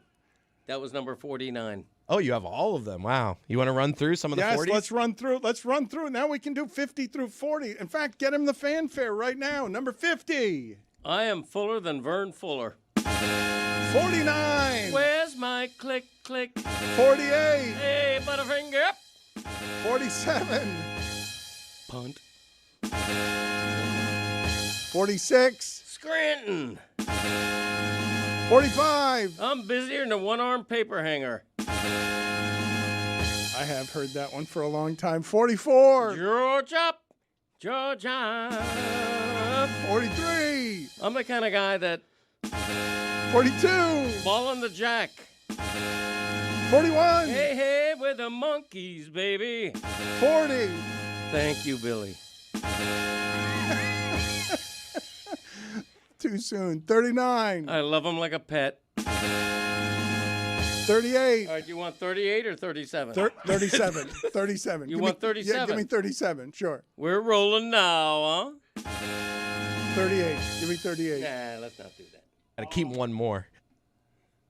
What? You got to keep them one more. Yeah, I gotta keep one. For under your own wraps. podcast? Yeah. Under embargo? Yeah. I have a feeling this is one of those situations where 38 might be better than 37. I think you're probably right. That's actually. why I want to know. That's why I'm asking right now, because 37, none of us have ever heard him use 37 before. What's 37? We're rolling now, huh? That's anytime the Codys are leaving on a vacation. As soon as you hit the highway in the car, we're rolling now. Huh? The key is the at the end of it. Some of them are things that I'm known for by saying it in public. on this show, for example. Other things are within the family that only Christopher or my wife or somebody like that would know. So the road trip starts, and you get a, where's my click, click, and then a few minutes later, once you're on the highway, it's, we're rolling now. Right. And then at some point, the traveling goats. Yeah, the click, click is just for a seatbelt. Right, so at the start, just making sure everybody's locked in. Right. That kind of thing. That'll be a top 10. Was it cough 37? No. You just caught one in the wild. The combination. I think a cough should be on the 50. You know what? Him coughing should be one of That's the 50. not a bad idea. How do you spell me coughing? Can you give us 38, please? Give us 38 so we can see if it's better than 37. We're already here now. We need the payoff. All right. Who made it a salad? That's another one that's not really, I don't say it in public, but if I'm making Sunday dinner and there's a salad on the table, I'm always saying, who made it a salad? Is that an Italian man? Yes. It's a stereotypical. I like that. That's good. That's allowed again. And when I'm feeling good, sometimes I put an H in salad, like, who made it a salad? He's cooking. Thank you. I don't think you can do that to No, you absolutely can't. That's a play on. Yeah. It's not That's a play on. It's a play on if you're not Italian. It's No, a play the on. cabal that runs the world agreed. You can do Italian stereotypical voices. See, you can. There used to be a famous TV commercial in the 70s where the guy went, "That's a spicy meatball." Yeah, that was the 70s. 50 years ago, back when we did that stuff. Well, we do it still. Yeah, that stuff Who is made back, it a Jack. salad? It's a complimentary. An old woman. Italian brethren. That sounds like the Ooty Day. Similar. My daughter-in-law's Italian. She endorses it. Some of my best family members are Italian. That's right. Can you tell me, just out of curiosity, set the scene for us here? Are you indeed making the salad? Is someone eating the salad? When is this being presented? Is it over dinner, salad is on the table and someone is eating it, and then all of a sudden you unleash your Italian, your vaguely offensive Italian stereotype? Yeah. I don't consider it to be vaguely offensive. Sometimes I say it in the context of any cooking or eating, for example. So there doesn't have to be salad involved for you to say. There usually is. There usually is, but like one of the Cooking with Cody videos I did. Beef Wellington? I think it was the Beef Wellington where I'm in the middle of doing something in the kitchen, and I'm like, who made it a salad? Because why? Because I'm in the kitchen. You know, we got ingredients here. We got onions, this type of thing. You know, That's not how you chop onions. Yeah, chopping it, and you know. So who made it a salad? That just means me in the kitchen. You know, doing my thing. But it's only number 38, so there's a lot more to go. We're coming up to the 1/3 mark in the top 50 catchphrase countdown. Exclusively on the Cody Show. That sounded a lot like Casey Kasem. Did you guys give me other South Florida icons that you would put in a class with Magill, by the way? Because I don't know if there are many. Like somebody who's been representing South Florida to the world. Well, I asked. They have to be active, right? You're asking for active. Well, if you were to go with any of sort of the news anchors that were, Dwight Lauderdale and Ann Bishop and Tony Segreto. Anchor with a whip. Media does it. Why's he got a whip? That's what Uncle Neil used to say about Ann Bishop. Anchor with a whip. Don't ask me why. You could ask Neil Rogers that. We can't. Can't ask him. I know, exactly. South Florida luminaries that are like Ron Magill, I got Jamaican Paul. Still active, by the way. And a fresh pair of J's, by the way. He gave me COVID once. Like, pretty sure. Let's get to some LeBron sound here. For some reason, and I don't know. Yeah, Zaslo's got an unreasonable amount of distaste for some of the things that LeBron does. Dan, it's every time he talks, he lies. That's distasteful to me. So he says here, listen to this, about whether or not he's playing next year or not. This is his response. Yeah, I mean, I want to live. When I know, you guys will know. I don't know. I have no idea. I just want to live. That's all. So when he knows, he'll let us know. He's going to tell us right away. I just want to live. I think he's just reading the headlines. Like He doesn't know. So you're telling me it's believable to you that he has a family, he has a wife. There's not been a moment that his wife has said, "What are you thinking about next year?" No, has not come up in conversation. Pretty major life event to decide if you're going to retire. Hasn't come up at all. He doesn't know. I get you, but I think in this instance, we should give him some grace. I think retirement conversations are often like that. If you've ever talked to an older loved one that's winding down their career, now LeBron's not old, but he's old for that type of career. Sometimes it's like that. He's I don't not exactly. retiring. Okay, but I don't disagree, but I do think the conversations around people's retirement often is like, I don't want to think about it right now. I don't know. When I know, I'll know. It's just never been more obvious. Like, there's never been a guy that I'm so sure is gonna do the retirement tour. It's so obvious he's going to announce it before a season. So this whole mid-season, this could be it. It's so full of it. I mean, Dan, media day for all the players was Saturday. He did his own by himself on Sunday. No one else. Everyone else was Saturday. He did just him Sunday. He's been doing that for years, though. I understand. But still, that goes to the whole point. It's all about LeBron. I'm not going to give you an answer on retirement. I don't know. So it keeps the conversation going. He's earned the right. He's an all-time great. Let's have this conversation because that's my response to it. I'm perpetually confused by the number of quibbles that people have around the entirety of the LeBron thing, right? You're watching an all-time great, and I don't believe that we can enjoy the all-time greats the way that we used to. There's too much examination, too much access. I don't think it's actually possible for the sports fan today to not be jaded by an assortment of different cynicisms that make it that we can't enjoy an all-time great while he's being an all-time great properly. It's always going to come with some criticisms. He's got fewer than just about anybody that I could give from the ages of 16 to the oldest player in the league, all NBA, all of the years between that. Now out recently with foot arthritis, but still one of the best players in the league statistically. There may be two players on his team better than him, but that team's not going anywhere. And the thing that I'm going to say frustrates me, it also makes me a little bit sad. It's not just that he's an all-time great. He defies all medicine playing this way at this age. It doesn't even make any sense whether he misses 16 games or not. It makes no sense that this human being, better than all human beings except for maybe Kareem at this age, and he's better than Kareem at this age because it's not just skyhooks and being taller than everybody. He's still one of the best athletes on the court. We cannot enjoy it or appreciate it properly because we've had it for too long. Like people will get tired of whatever the thing is that's been in the stream for too long, and this one's been in the stream for 21 years. Which I'm sorry, it's why you need a retirement tour to remind you. So you don't take it for granted.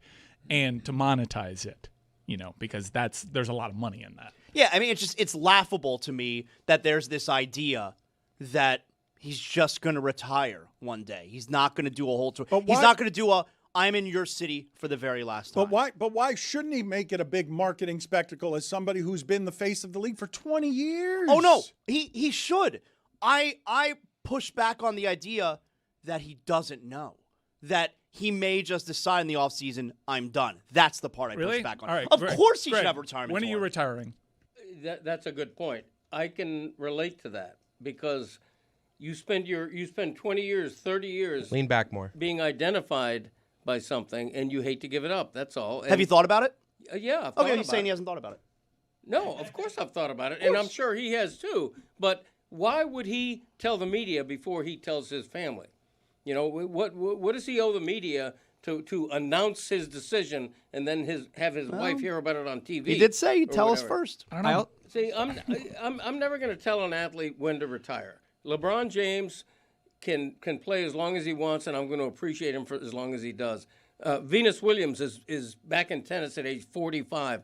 Lindsey Vonn, an all-time great downhill skier, just re-injured herself at age 41 and says she plans to continue That seemed to play. not worth it, all of that. The 4 surgeries seemed to make all of that not worth it. You're right. My dad didn't want to talk about retirement, didn't give me much, and then one day it was kind of decided for him. And when you're an athlete, like your body kind of tells you one day. I don't think I get where you're coming from, Zaz, and I myself understand that LeBron's probably going to make a big deal. I would expect that given what we know about LeBron. But I do think this subject, when you're so identified with what you do with your occupation, I do think it's very strange. I've spoken to a lot of people that I can't quite pin down, and they're kind of weird about it. I also think it's possible here that, like, you're dealing with a guy who knows he will retire soon, but, like, has been really good this season, maybe better than he anticipated given the injuries, and is looking at this offseason and going, well, what contracts am I going to get offered? Am I going to get a multi-year deal from Cleveland? Am I going to get a one-year deal? What does this ultimately look like? I'm not totally sure yet, and I'm kind of sick of the speculation that's out there, and I think that what we should be doing is enjoying it. Enjoy the fact that LeBron James is still playing at a high level. This is what we were talking about before. We're like going into, but there's going to be a retirement tour and there's going to be this, and I'm already upset about it. Instead of just enjoying the present moment, the same way that people went into the slam dunk contest with preconceived notions or the three-point contest with preconceived notions, enjoy it. Enjoy the fact that one of the legends is here. I don't think that Zaz would have this opinion if LeBron was doing this with the Heat. I don't think he would have. Of course I wouldn't. I'm transparent about my hypocrisy when it comes to stuff like that. I'm not hiding from anyone. Of course I'd be okay with it. I don't think people knew that before you just said it. I don't think that people assume that, well, maybe Miami sports fans do, but I don't think that it's so well known. When has anyone around here fully embraced their hypocrisy? Show me all the times that has happened. I'm completely self-aware when it comes to my sports hypocrisy. What is the difference? Because then he'd be my guy. He's doing something for me. That's the transaction with sports fan and sport athletes.